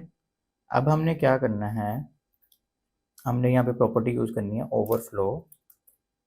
ठीक है, अब हमारे पास 3-4 प्रॉपर्टीज़ हैं, वैल्यूज़ हैं ओवरफ्लो की ना। अब कौन कौन सी हैं हम एक एक करके पढ़ेंगे। सबसे पहले हमारे पास है जी विजिबल। विजिबल वही जैसे अभी हमने पोजीशन पढ़ा है ना, तो उसमें क्या था, स्टैटिक, स्टैटिक से हो कुछ भी नहीं रहा था। ऐसे विजिबल से भी क्या कह रहा है कि जब ओवरफ्लो हो रहा हो ना, तो जो भी ओवरफ्लो हो वो विजिबल हो, यानी कि वो दिखा दो, उसके साथ कुछ भी नहीं करना। तो वो यही दोबारा मैं बताऊंगा कि जावास्क्रिप्ट में जाके इसका यूज़ कैसे आएगा, लेकिन अभी के लिए इसका यही है कि जो जैसे यानी इसकी जो प्रीवियस स्टेट है ना, जैसे वो हो रहा है वैसे ही होता रहे, कोई इसमें कुछ भी नहीं करना। लेकिन इसकी अगली जो प्रॉपर्टी की वैल्यू है वो हम देखते हैं। ठीक है, उसके बाद हमारे पास है हिडन। अब अगर हम ओवरफ्लो को कहते हैं हिडन, ठीक है, अब आपने ध्यान से देखना है कि पहले क्या था, ओवरफ्लो ये हमारा सारा नीचे बाहर तक आ रहा था, उस डिफ से जो भी ओवरफ्लो हो रहा है वो बाहर आ रहा है। लेकिन जैसे मैं रिफ्रेश करूंगा तो जो भी ओवरफ्लो हो रहा था ना वो हिडन हो गया। अगर देखें तो उसने आधे आधे करेक्टर्स भी काट दिए नीचे से, यानी वो ये उसने ध्यान से नहीं किया कि चलो यहाँ से अब अगली लाइन नहीं आ रही पूरी तो यहाँ तक कर दूँ, नीचे से हिडन कर दूँ, नहीं, उसने सारा काट दिया जो कि अच्छा भी नहीं लग रहा। तो ये हिडन का काम है। ठीक है, और इसके बाद हमारे पास जो प्रॉपर्टी आती है, और ये भी वैसे ही सिर्फ डिप पे नहीं हर चीज़ पे काम करेगा, आप किसी भी टैग पे काम करवा सकते हैं इसके साथ। ओवरफ्लो स्क्रॉल के, स्क्रॉल से क्या होता है, वो आपको एक्स एक्सिस में यानी ऊपर से नीचे और लेफ्ट से राइट वाई एक्सिस में स्क्रॉल बार लगा देगा। उससे क्या होगा, आपका जहाँ से भी कंटेंट स्क्रॉल ओवरफ्लो हो रहा होगा उसको आप स्क्रॉल कर सकते होंगे और वो आप देख सकते होंगे। अभी देखें, आपका नीचे जा रहा था ना कंटेंट, तो उसने ये नीचे के लिए लगा दिया स्क्रॉल बार, अब आप नीचे आराम से जाके देख सकते हैं। पर आपने एक और चीज़ नोट करनी है, जब हमने स्क्रॉल की प्रॉपर्टी यूज़ की है, हमारा जो कंटेंट है ना वो सिर्फ अभी ऊपर से नीचे यानी कि ओवरफ्लो हो रहा है। ठीक है, ऊपर से लेफ्ट राइट साइड पे वो सही है, लेकिन जब भी मैंने इस स्क्रॉल की प्रॉपर्टी लगाई है तो उसने दोनों पे स्क्रॉल बार लगा दिया, ऊपर से नीचे भी लगा दिया, लेफ्ट से राइट साइड पे भी लगा दिया, हालांकि नीचे वाले का कोई काम ही नहीं था। यानी ये जो ये वाली स्क्रॉल बार इसने लगाया है इसका भी कोई काम नहीं है, लेकिन उसको स्क्रॉल बार से यही पता चल रहा है कि उसने स्क्रॉल लगाना है, हर जगह लगा देना है, वहाँ पे ज़रूरत हो वहाँ पे ज़रूरत ना हो उसने लगा देना है। अब ये देखें, इसने ये लगाया, ये ठीक किया, लेकिन ये नहीं लगाना चाहिए था इसका नीचे वाला। तो इसको प्रॉपर्टी को सेट करने के लिए एक हमारे पास प्रॉपर्टी है ऑटो की, ओवरफ्लो ऑटो। इसमें क्या होता है, वो सिर्फ उधर स्क्रॉल बार लगाएगा जहाँ पे ज़रूरत होगी, जहाँ ज़रूरत नहीं होगी वहाँ वो नहीं लगाएगा। अब मैं रिफ्रेश किया तो ये देखें उसने सिर्फ ऊपर से नीचे लगाया और हमारा सारा वो यानी कि यूज़र एक्सपीरियंस ख़राब नहीं हो रहा, और वो उसने सिर्फ ऊपर से नीचे लगाया, लेफ्ट राइट साइड पे उसने स्क्रॉल बार नहीं लगाया। हाँ, कहीं पे नीड होगी ना जहाँ पे हमें लेफ्ट राइट साइड पे भी चाहिए तो वो लेफ्ट राइट साइड पे भी लगाएगा। मैं चेक करता हूँ अगर आपको यहाँ से कोई एग्जांपल मैं दिखा सकूँ।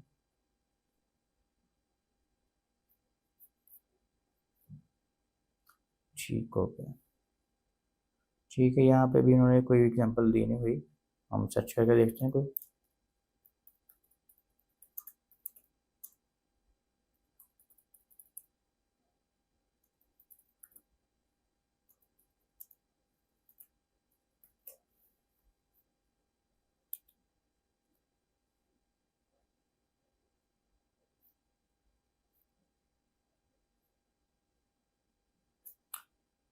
सही,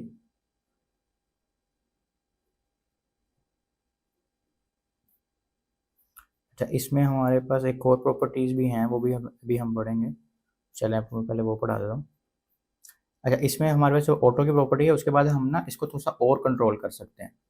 अब जब हमें पता हो ना कि स्क्रॉल बार हमें इसमें चाहिए, सिर्फ टॉप टू बॉटम में चाहिए स्क्रॉल बार, या हमें पता हो कि हमें टॉप लेफ्ट टू राइट ही चाहिए स्क्रॉल बार, या स्क्रॉल बार नहीं भी चाहिए, हमने ओवरफ्लो जो चलाना है ना, हम अपने हिसाब से चलाना चाहिए कि अगर तो लेफ्ट राइट साइड से ओवरफ्लो हो रहा है हमारा डाटा, तो ये हो जाए, सपोज करो हिडन हो जाए।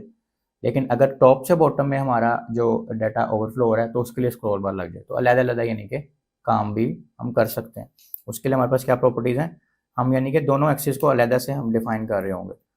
ओवरफ्लो एक्स, एक्स से क्या होगा वो बताएगा कि जो लेफ्ट से राइट साइड पे अगर हमारा डाटा डिफ से बाहर जा रहा है ना, हमारी हमारी बाउंड्री से बाहर जा रहा है, तो उसको हम कोई भी प्रॉपर्टी दे सकते हैं। सपोज करें मैं उसको कह देता हूँ हिडन हो जाए, ठीक है। और जब मैं उसको कह रहा हूँ, सॉरी ये एक्स वाला जो था, ये उसका था टॉप से बॉटम का, ठीक है, इसको हम वाई कर देते हैं।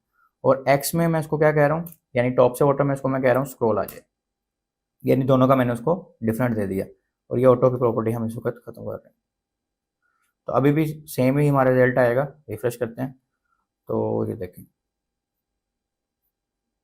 एक सेकेंड।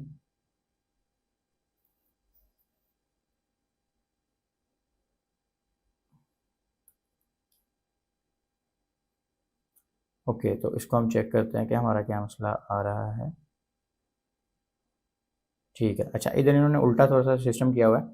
वैसे हमारे पास क्या होता है कि the overflow X and overflow Y property specifies whether to change the overflow content of just horizontally और वर्टिकली और बोथ, ठीक है।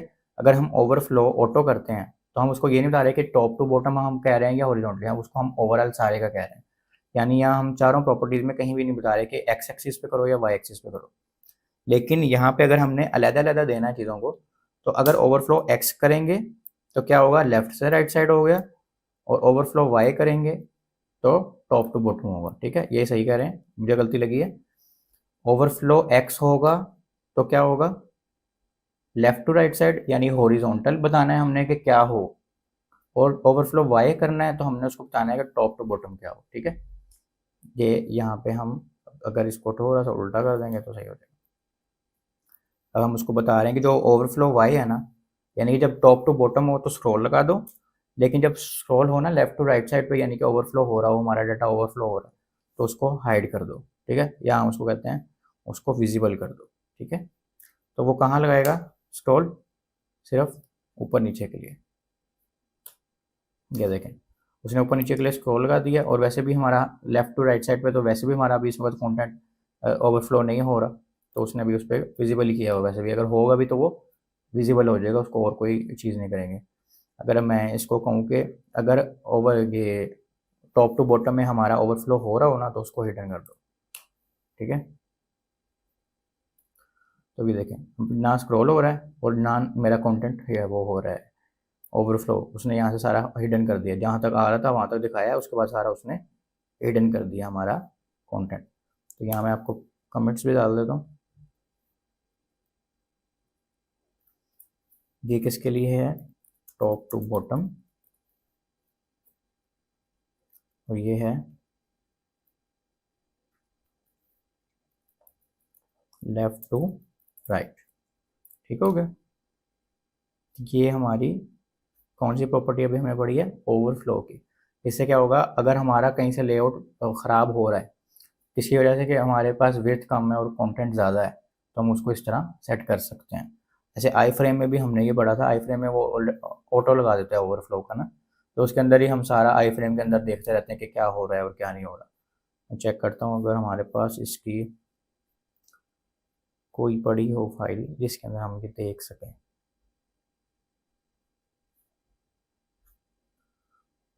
कि अगर हमने आई फ्रेम का यूज़ किया हो तो मैं आपको दिखा दूँ, ठीक है।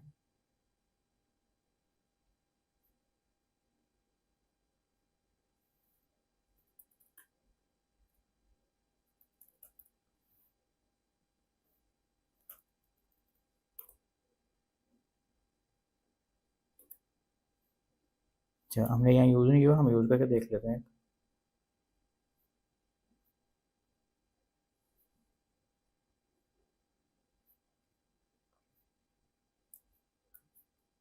हम इधर एक टैग लिखते हैं आई फ्रेम का, ठीक है। उसके अंदर src दे देते हैं अपनी किसी फाइल का।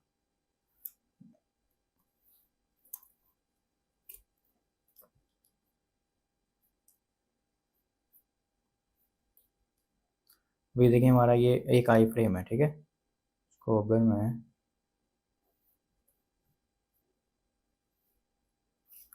ये एक प्रॉपर्टी है फ्रेम बॉर्डर की, इससे हम क्या होता है आई फ्रेम को बॉर्डर दे सकते हैं। वैसे भी दे सकते हैं, इसको स्टाइल कर सकते हैं हम, लेकिन ये देखें उसने बॉर्डर लगा दिया।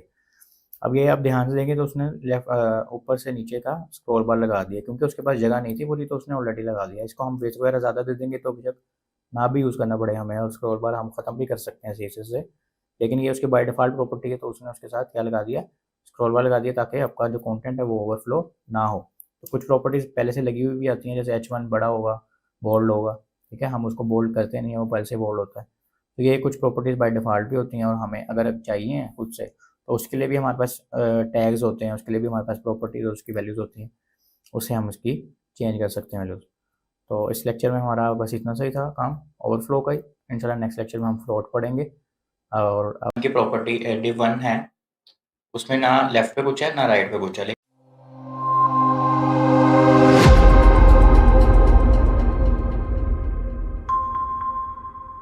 अस्सलाम वालेकुम, मैं हूं मोहम्मद इस्माइल और आप देख रहे हैं स्मैश कोड। जैसा कि हम लेआउट अपना सेट करने के लिए CSS की प्रॉपर्टीज़ को यूज़ करते हुए सीख रहे हैं, तो आज की जो हमने प्रॉपर्टी पढ़नी है वो फ्लोट की प्रॉपर्टी है, ठीक है। और ये सारी प्रॉपर्टीज़ मोस्टली अब यूज़ नहीं होती। इसमें से कुछ ऐसी हैं जो अब हम यूज़ नहीं करते, इससे अच्छी प्रॉपर्टीज़ हमारे पास आ गई हैं।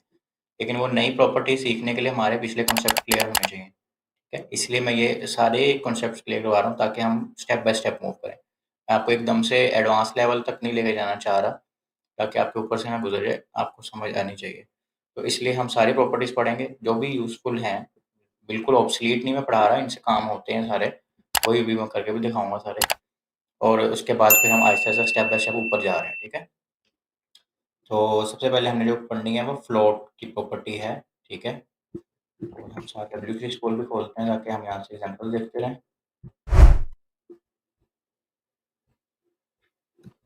ठीक हो गया। अच्छा, फ्लोट की प्रॉपर्टी क्या करती है? The float property specifies how an element should float, यानी फ्लोट का मतलब होता है तैरना। तो वो किस साइड पे जाए, किस साइड पे हमने उसको करना है, किस तरह लेआउट में रखना है। अगर हमारे पास एक पेज है, हम किसी चीज़ को राइट साइड पे रखना चाह रहे हैं, किसी को लेफ्ट साइड पे रखना चाह रहे हैं, जैसे पोजीशन में भी हमने की है, तो इससे भी हम वही काम कर रहे हैं, अपने लेआउट को सेट करने के लिए ही देख रहे हैं, ठीक है। और उसके अलावा फ्लोट के हमारे पास जो वैल्यूज़ हैं वो ये हैं हमारे पास, लेफ्ट, राइट, नन और इनहेरिट, ठीक है। इनहेरिट किसी में भी आए तो इसका मतलब ये होता है जो भी उसका पेरेंट एलिमेंट होगा वो उसी की फ्लोट प्रॉपर्टी की वैल्यूज ले लेगा। यानी आपके पास एक डिव है, उसको फ्लोट आपने दिया हुआ लेफ्ट, उसके अंदर एक और डिव बनाई, उसको फ्लोट की प्रॉपर्टी आपने दे दी इनहेरिट, तो वो खुद ही लेफ्ट ले लेगा उसके जो भी पेरेंट की प्रॉपर्टी होगी, ठीक है। इनहेरिट ये हर CSS प्रॉपर्टी में जहाँ पे भी आएगा सेम है उसका कॉन्सेप्ट है, जो भी उसका पेरेंट होगा वही वाली उसकी प्रॉपर्टीज लेंगे, ठीक है। तो हम सबसे पहले फ्लोट की प्रॉपर्टी दे के देखते हैं और उसको देखते हैं कि काम कैसे करता है, ठीक है। हम यहाँ पे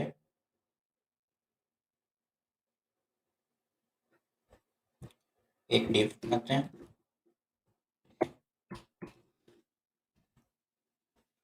और उसके अंदर हम तीन डिव बना रहे हैं, डिव 1, डिव 2, डिव 3। इसको हम क्लास दे देते हैं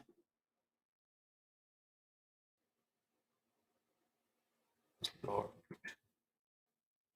जनरल, ठीक है। और एक क्लास हम ले देते हैं डिव 1 की। तो फ्लोट जनरल से क्या होगा, सारों को अगर हमने सेम स्टाइल देना है तो वो हो जाएगा। और डिव 1 वाली जो प्रॉपर्टी वो हम सब में डिफरेंट डिफरेंट रख देंगे ताकि उसमें काम करने में आसानी हो जाए, ठीक है। और इसको हम चेंज कर देते हैं, अच्छे से समझाते हैं।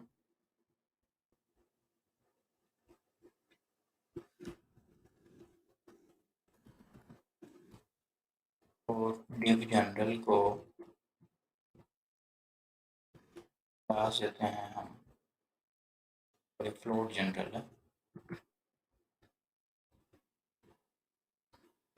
तो हम करते हैं जी फ्लोट।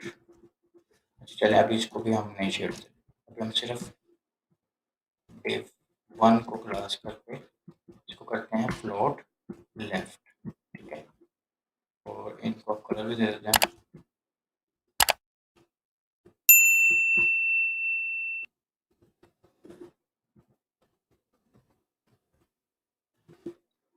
इसमें हम दे देते हैं जी ग्रीन कलर,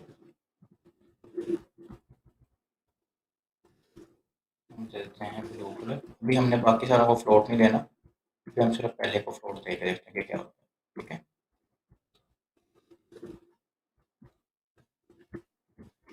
अब हमने क्या किया, div की जो पहली प्रॉपर्टी है, यानी कि जो पहली div है, उसको हमने लेफ्ट की फ्लोट की प्रॉपर्टी दे दी है, सही है। रिफ्रेश करते हैं हम, जब हमारे पास ये 3 divs बन गई हैं, ठीक है, और एक सेकंड देखते हैं, हमारे पास मसला क्या हुआ यहाँ पे,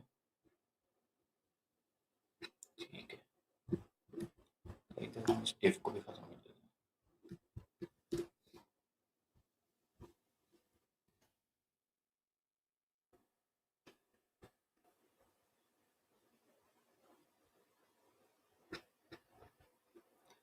यहाँ पे हमने ये दोनों को div 3 दिया हुआ है, इसको div 2 देना है, ये काम करेगा, ठीक है। अच्छा, अब आपने देखना है ये है कि हमने पहले, मैं फ्लोट की प्रॉपर्टी खत्म करके दिखाता हूँ, और उसके बाद हम अगेन लगाएंगे, देखते हैं हमारे पास डिफरेंस क्या है।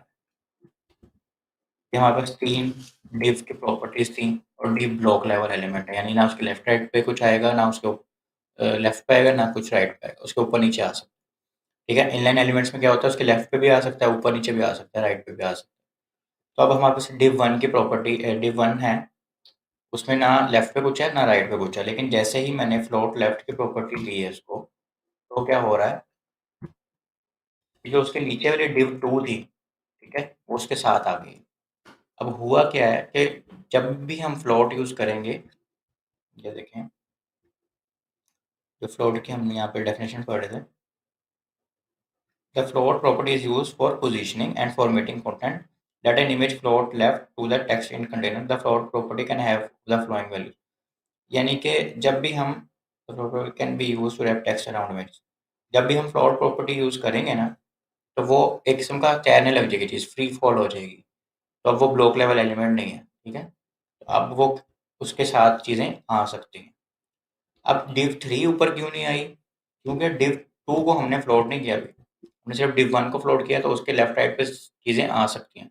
यानी अगर एक div इसके ऊपर भी होती है ना, कोई भी div, तो इसके ऊपर वाली div भी इसके साथ आ जाती है, ठीक है। लेकिन अगर वो इनलाइन होती तो अब मैं क्या बताना चाह रहा हूँ कि div 1 सपोज करें पहले अगर ब्लॉक लेवल थी, तो अब वो ब्लॉक लेवल नहीं है, लेकिन div 2 ब्लॉक लेवल है, वो उसके साथ आ गई है। लेकिन अब div 2 के बाद वाली div 3 भी ब्लॉक लेवल नहीं है, और div 2 भी, तो उसके राइट साइड पे वो चीज़ें नहीं आएंगी।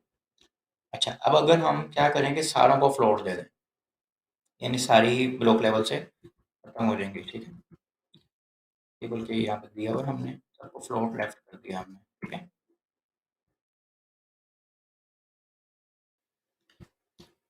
ये देखें, अब क्या हुआ, वो तीनों डिव्स एक ही लाइन में आ गए, सही है। हम इसको एक दफ़ा एक बी आर दे देते हैं, तो ये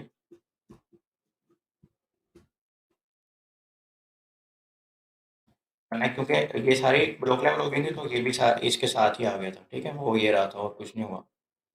अच्छा, अब करना ये है हमने, ये डिव हमने यहाँ से खत्म नहीं की।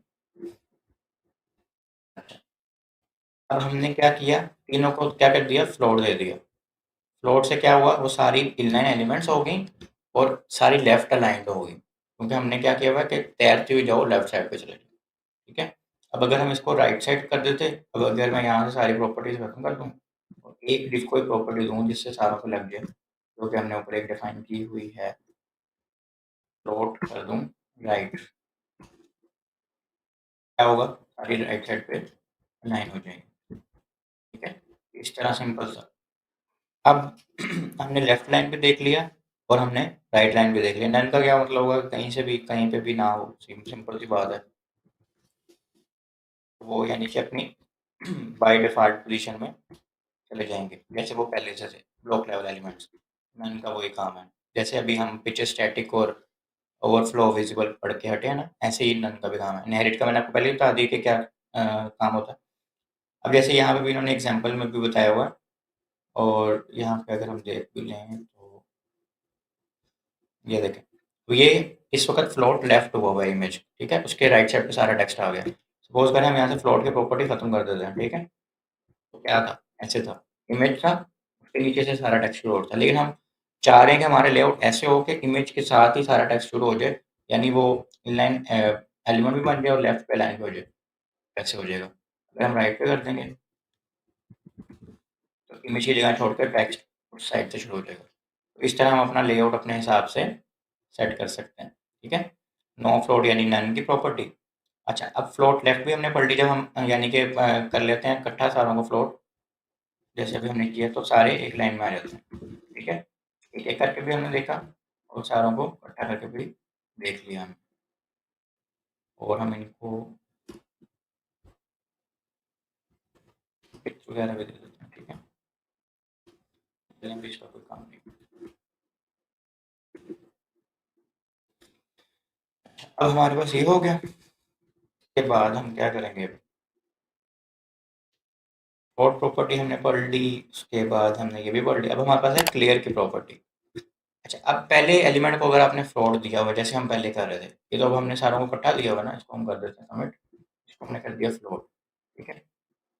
अब क्या होगा? पहले को फ्लोट की प्रॉपर्टी लगेगी, दूसरा उसके साथ आ जाएगा और तीसरे को नहीं लगेगी।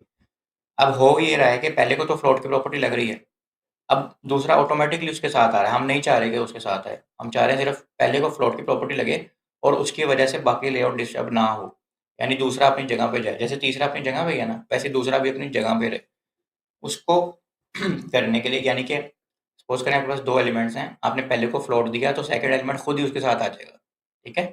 अब आप चाह रहे हैं कि जो उसके साथ वाला एलिमेंट है वो ना आए साथ, उसको उस फ्लोट से कोई फर्क ना पड़े, तो आपने क्लियर की प्रॉपर्टी यूज करनी है, ठीक है? दूसरे एलिमेंट के लिए पहले को तो हमने ऑलरेडी फ्लोट दे दिया हुआ है, दूसरे को उससे हटाने के लिए क्लियर की प्रॉपर्टी यूज करनी है आपने। यहाँ पे हम लिखेंगे क्लियर। और दूसरी बात ये है कि अगर आपने फ्लोट की वैल्यू लेफ्ट दी है तो इसको भी लेफ्ट देना है, फ्लोट की वैल्यू राइट दी है तो इसको भी राइट देना। हमने कैसे राइट दिया, सॉरी लेफ्ट दिया हुआ है। रिफ्रेश करेंगे इसको हम रिफ्रेश करेंगे तो अभी देखें div 2 अपनी जगह पे वापस आ गया, ठीक है? अगर हम इसको राइट देते हैं, ठीक है? एक दफ़ा हमने सपोज करें क्लियर की प्रॉपर्टी नहीं दी हुई, तो क्या होगा? तीसरा वैसे का वैसे रहेगा, ठीक है? और div 1 राइट से फ्लोट हो रहा है और उसके बाद div 2 आ जाएगा। लेकिन अगर हम नहीं चाह रहे ये हो, हम क्लियर देंगे और उसकी वही प्रॉपर्टी वैल्यू देंगे जो हमने फ्लोट में दी है। हमने राइट दी है तो हम उसको भी राइट देंगे, तो div 2 वापस अपनी जगह पे आ गया, div 1 हमारा फ्लोट हो रहा है। मतलब हमारी मर्जी है ना, हमने किसी चीज़ को फ्लोट करना है, बाकी लेआउट को नहीं छेड़ना, तो उससे हम ये कर सकते हैं। क्योंकि div की जगह कुछ और भी होगा ना, जो भी नेक्स्ट एलिमेंट उसके साथ होगा ना जिसको आप फ्लोट करेंगे, वो खुद ही उसके साथ जुड़ जाएगा, और हम नहीं चाहते ये हो, हम उसको क्लियर की प्रॉपर्टी से ये कर सकते हैं। अच्छा, अब एक और प्रॉपर्टी है, जैसे क्लियर लेफ्ट राइट है, ठीक है, हो गया। अब एक क्लियर में बोथ की प्रॉपर्टी भी है।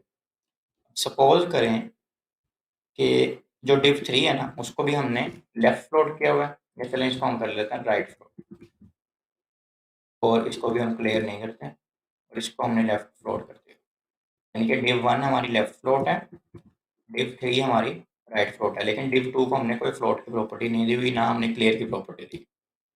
अब क्या हो रहा है, वो div 2 पहले div के साथ मिल रहा है। अब हम चाह रहे हैं कि div 1 भी अपनी जगह पे रहे, div 3 भी फ्लोट हो, div 1 भी फ्लोट हो, लेकिन बीच वाला एलिमेंट फ्लोट ना हो, तो हम उसको क्या करेंगे? क्लियर की प्रॉपर्टी ही देंगे और लिख देंगे बोथ।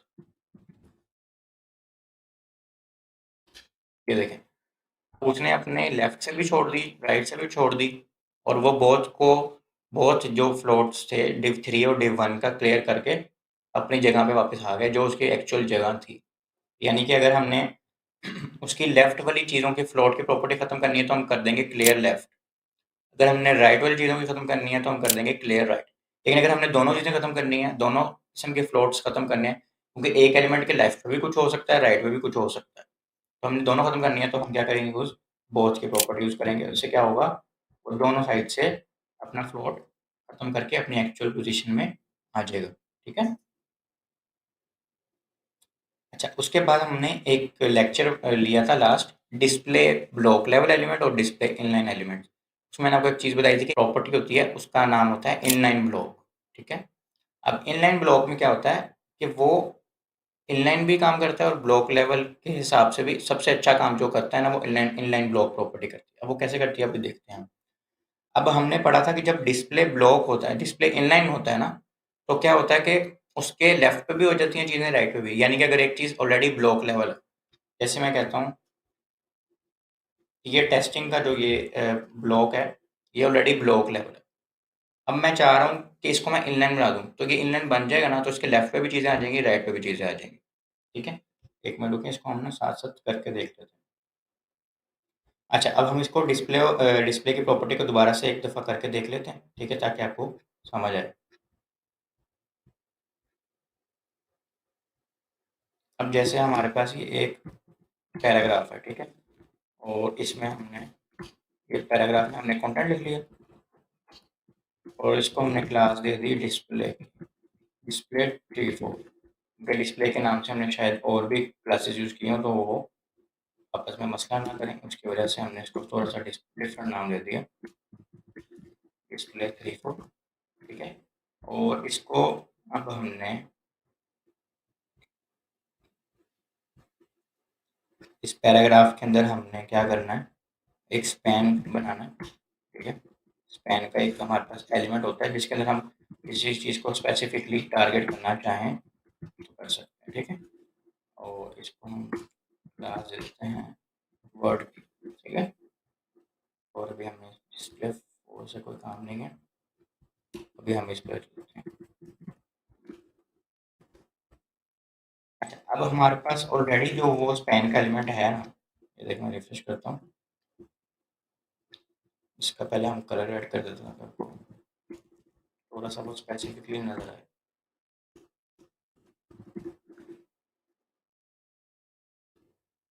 अब ये टेस्ट का जो वर्ड है, ठीक है, ये एक स्पैन का एलिमेंट है। अभी इस वक्त ये इनलाइन है, ऑलरेडी इनलाइन एलिमेंट है। हम चाहते हैं कि ये ब्लॉक लेवल बन जाए। ठीक है। तो हम क्या करते थे, ब्लॉक, ये हमने ऑलरेडी पढ़ा हुआ है लेक्चर में। ठीक है। मैं जस्ट जल्दी से रिवाइज करवा दूँ। ब्लॉक से क्या होगा, ना उसके लेफ्ट पे कुछ आएगा, ना उसके राइट पे कुछ आएगा, उसके ऊपर नीचे कुछ भी आ सकता है। ठीक है। लेकिन वापस अगर हम इसको इनलाइन कर देंगे, तो उस अगर कोई भी ब्लॉक लेवल एलिमेंट भी होगा, उसको हम इनलाइन कर देंगे। जैसे इसको हम इसका ही रहने देते हैं, तो यहाँ पे कोई और चीज़ ऐड करते हैं, सपोज करें एक डिव ऐड करते हैं और इसका नाम रख देते हैं टेस्टिंग। ठीक है। और इसको क्लास देते हैं लाइन की। और यहाँ पे हम इसको प्रॉपर्टी दे देते हैं डिस्प्ले की, इसको बाद में प्रॉपर्टी देंगे, पहले इसको मैं आपको वैसे दिखाऊंगा इसका वैसे क्या बिहेवियर है। ठीक है। ये देखें, अब जो ये डिव थी, ये पहले से क्या होती है, ब्लॉक लेवल एलिमेंट होती है। तो उसने अपने नीचे भी लेफ्ट पे भी कुछ नहीं आने दिया और उसने अपने राइट पे भी कुछ नहीं आने दिया। ये देखें, उसने ऊपर भी कुछ नहीं आने दिया और उसने नीचे भी कुछ नहीं आने दिया। और ये हम कर देते हैं। ठीक है। अब लेकिन जो ये टेस्ट का एलिमेंट था, जो इसको हमने डिस्प्ले ब्लॉक दिया था, तब ये ऐसे हो रहा था। अगर हम इसको डिस्प्ले ब्लॉक ना देते तो पहले वो इनलाइन एलिमेंट था, तो उसके लेफ्ट पे भी कुछ था, राइट पे भी कुछ था। लेकिन जैसे ही हमने एक ब्लॉक लेवल एलिमेंट पैराग्राफ के अंदर यूज किया, उसने अपने लेफ्ट राइट साइड पे किसी को कुछ नहीं आने दिया। अब अगर हम इसको उल्टा करना चाहते थे, तो हम सिंपल अपनी डिस्प्ले की प्रॉपर्टी करते थे यूज, इसको हमने डिस्प्ले ब्लॉक बना लिया, इसको हम अगर इनलाइन बनाना चाहते हैं, इसको हम इनलाइन बना देते हैं। तो हम इसको अपने हिसाब से यानी चीज़ों को छेड़ सकते थे। अब क्या उल्टा हो गया, अब टेस्ट के लेफ्ट साइड पे राइट साइड पे कुछ नहीं है, और ये टेस्टिंग जो हमारा ब्लॉक लेवल एलिमेंट था, इस पे लेफ्ट राइट साइड पे चीज़ें आ रही हैं। ठीक हो गया। अच्छा, अब सीन हमारा जो मसला है, हमने जो एक्चुअल चीज़ पढ़नी है, वो ये है कि हमने इनलाइन ब्लॉक पढ़नी है प्रॉपर्टी। ठीक है, डिस्प्ले की। यही हमारी यानी वैल्यू एक नई पढ़नी है, डिस्प्ले की प्रॉपर्टी हमने पढ़ी हुई है, उसमें हमने एक नई चीज़ एडिशन करनी है। अच्छा, अब ये हमारी होगी, अब हम इसमें एक और चीज़ बनाते हैं।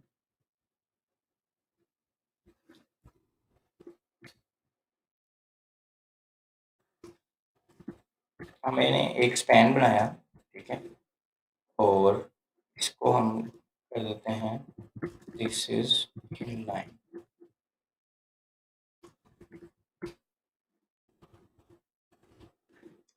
इसको हमने इनलाइन स्पैन की क्लास दे दी, और यहाँ पे हम इस क्लास को यूज करेंगे। इसको हम बेजी कलर दे देते हैं रेड।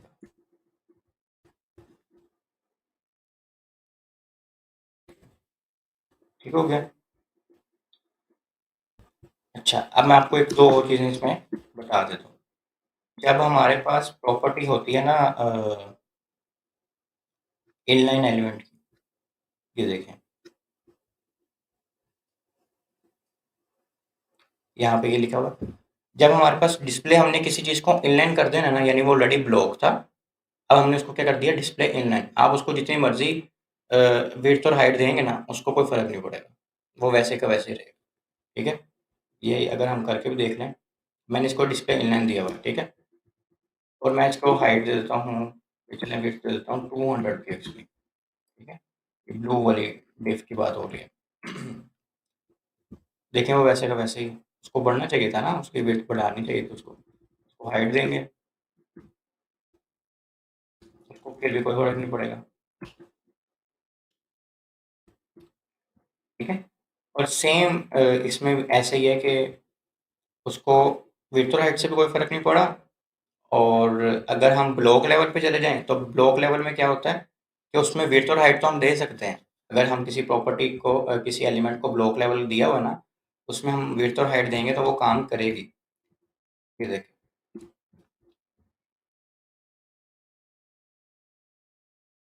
लेकिन इसकी विड्थ और हाइट चेंज हो रही है। अच्छा, अब जैसे हमने देखा कि विड्थ और हाइट जो है वो नहीं लगती, ठीक है, और ये देखें, अब जैसे हमने विड्थ और हाइट दी है, तो हमने डिस्प्ले इनलाइन में दी है विड्थ और हाइट, ये नहीं लग रही, ठीक है। अब अगर हम इसको ही, इसी डिस्प्ले को इनलाइन ब्लॉक कर दें, ठीक है, इसको हमने डिस्प्ले इनलाइन ब्लॉक कर दिया, अब हम सिर्फ इनलाइन की बात करेंगे। तो अब ये देखें, उसी डिव को हाइट भी लग रही है और उसी डिव को विड्थ भी लग रही है। और अब यहाँ पे अगर हम जाएं दोबारा से, उसने कहा डिस्प्ले इनलाइन में क्या होता है, हाइट और विड्थ नहीं लगती, ठीक है, लेकिन आप इनलाइन ब्लॉक कर दें तो उसमें क्या होगा, हाइट और विड्थ लग जाएगी, ठीक है। अच्छा, अब उसके बाद क्या है हमारे पास, अब अगर हम डिस्प्ले ब्लॉक में चले जाए ना, डिस्प्ले ब्लॉक में क्या होता है, डिस्प्ले ब्लॉक ये हमारा जो है, इसमें जब भी कोई चीज़ ब्लॉक में होती है ना, तो वो ये देखें, उसने ये देखें, ये पूरी लाइन छोड़ के नेक्स्ट लाइन से काम शुरू किया हुआ है, तो वो डिस्प्ले ब्लॉक है, उस पर हाइट और विड्थ लग भी रही होगी, उसमें ये हाइट और विड्थ वाला मसला नहीं होगा, यानी मैं यहाँ पे हाइट और विड्थ लगाऊंगा, वो चल रही होगी, ये देखिए, तो वो सिर्फ इनलाइन में मसला है कि उसमें हाइट और विड्थ नहीं लगती, लेकिन डिस्प्ले ब्लॉक में ऑलरेडी लग रही होती है। पर अभी हम जो डिस्कस करने लगे हैं वो ये है, इसमें क्या मसला है जिसकी वजह से इनलाइन ब्लॉक हम यूज़ करते हैं डिस्प्ले ब्लॉक के लिए भी। अब इसमें ये है, ये एक सेकेंड, इसको जरा हम 50-50 करते हैं। इसमें वो एक लाइन पूरी छोड़ के नीचे से शुरू कर रहा है कंटेंट को, हम चाह रहे हैं वो डिस्प्ले ब्लॉक भी रहे, लेकिन वो जो कंटेंट है वो उसके साथ से शुरू हो, ठीक है, तो हम इसको कर देते हैं inline। ये देखो, अब वो ऑलरेडी ब्लॉक लेवल एलिमेंट है एक किस्म का, लेकिन वो एज अ ब्लॉक लेवल साथ साथ इनलाइन का भी काम कर रहा है, कि वो लाइन नहीं छोड़ा, जैसे लाइन छोड़ता था ना वो ब्लॉक लेवल में, वो लाइन नहीं छोड़ा। तो अगर मैं इसको शॉर्ट में बताऊं, तो इनलाइन ब्लॉक दोनों प्रॉपर्टीज का काम इकट्ठे करती है, वो उसी वक्त इनलाइन का भी काम कर रही है, वो उस वक्त as a block level element भी काम कर रही है, तो उसके हिसाब से आप जैसे मर्जी चाहें उसको हाइट दें, मार्जिन दें, विड्थ दें, सारा कुछ काम करेगा। उसके अलावा वो लाइन ब्रेक भी नहीं लेगा, और वो ब्लॉक लेवल के भी सारे आपको काम करके देगा और इनलाइन के भी सारे काम करके देगा। यानी कि आप अगर सिर्फ इनलाइन करेंगे तो सिर्फ इनलाइन के काम करेगा, और जो उसके कह लें डिसएडवांटेज हैं वो आपको देखने पड़ेंगे अपने लेआउट में। और अगर आप सिर्फ ब्लॉक लेवल करेंगे तो उसमें सिर्फ वो ब्लॉक लेवल के काम देगा और उसके जो भी डिसएडवांटेज होंगे वो भी आपको देखने पड़ेंगे। लेकिन अगर आप इनलाइन ब्लॉक यूज़ करेंगे उसमें आपको कोई डिसएडवांटेज नहीं है। आपको जो चीज़ यूज़ करनी है वो यूज़ करें, जो चीज़ नहीं यूज़ करनी उसको ना यूज़ करें। ना वो एक लाइन छोड़ेगा, ना ये होगा कि आपकी मार्जिन पैडिंग नहीं लग रही, ना ये होगा ना आपकी विड्थ और हाइट नहीं लग रही। आप हर चीज़ यूज़ करेंगे, हर चीज़ लग भी रही होगी और आप अपने हिसाब से लेआउट को सेटअप कर लेंगे। तो ये बहुत ही पावरफुल प्रॉपर्टी है जिसको हम यहाँ पे अपना लेआउट बनाने में भी बहुत ज़्यादा यूज़ करते हैं, ठीक है? और उसके अलावा इसका एक आधा यूज़ केस भी मैं आपको दिखा देता हूँ। जैसे हम हेडर बना रहे होते हैं तो काफ़ी मसला आ रहा होता है, उसके लिए ये है। अच्छा, इसमें क्या किया हुआ इन्होंने, सिंपल एक यूएल की डिव ली है, यानी यूएल का आपने टैग लिया, उसमें 3-4 लिस्ट आइटम रख दिए, ठीक है? अब हम चाह रहे हैं कि सारे एक लाइन में आ जाएँ, ठीक है? और वो एक टैग भी हों, मतलब कि एक टैग भी हों, वो इनलाइन ब्लॉक यानी कि हमने यूज़ करते हुए सारों को एक लाइन में भी रख दिया है। उनको क्योंकि हमने पैडिंग और मार्जिन भी देनी है, हाइट और विड्थ भी देनी है, तो सारे काम करने के लिए ये देखें, इसको मार्जिन भी हमने दे दी 0-0, ठीक है? और उसको पैडिंग भी दे दी हमने एलाइज़ को, और उसके बाद हमने इनको डिस्प्ले क्या कर दिया, इनलाइन ब्लॉक कर दिया। तो उससे क्या हो गया, वो काम कर रहा है। अब अगर हम इसको सिर्फ कर देते ब्लॉक, सॉरी इनलाइन कर देते हम, तो इस तरह काम करते। अब इसमें काम तो सारा कुछ हो रहा है लेकिन पैडिंग नहीं लग रही ना, हालांकि पैडिंग दी हुई है हमने। और अगर हम इसको सिर्फ कर देते ब्लॉक,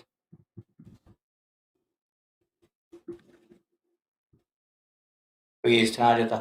हर हर हर जो आपका ए का टैग है वो एक एक लाइन छोड़ के आता, ठीक है? इसलिए हमने इसको क्या कर दिया, इनलाइन ब्लॉक। तो उसने इनलाइन वाले और ब्लॉक लेवल वाले दोनों के एडवांटेजेस यूज़ करके हमारा एक नैव बार बना दी।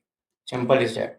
तो आपने इस प्रॉपर्टी को भी यूज़ करना है, अपना हेडर बनाने के लिए भी यूज़ कर सकते हैं और बहुत ज़्यादा ये यूज़ होगी आपके लेआउट में, ठीक है? तो इस लेक्चर में हमने यही पढ़ना था। मिलते हैं अगले लेक्चर में। आपने अपना बहुत सारा ख्याल रखना है और प्रैक्टिस करनी है, और जो चीज़ समझना है वो आप अपने कमेंट में पूछ सकते हैं।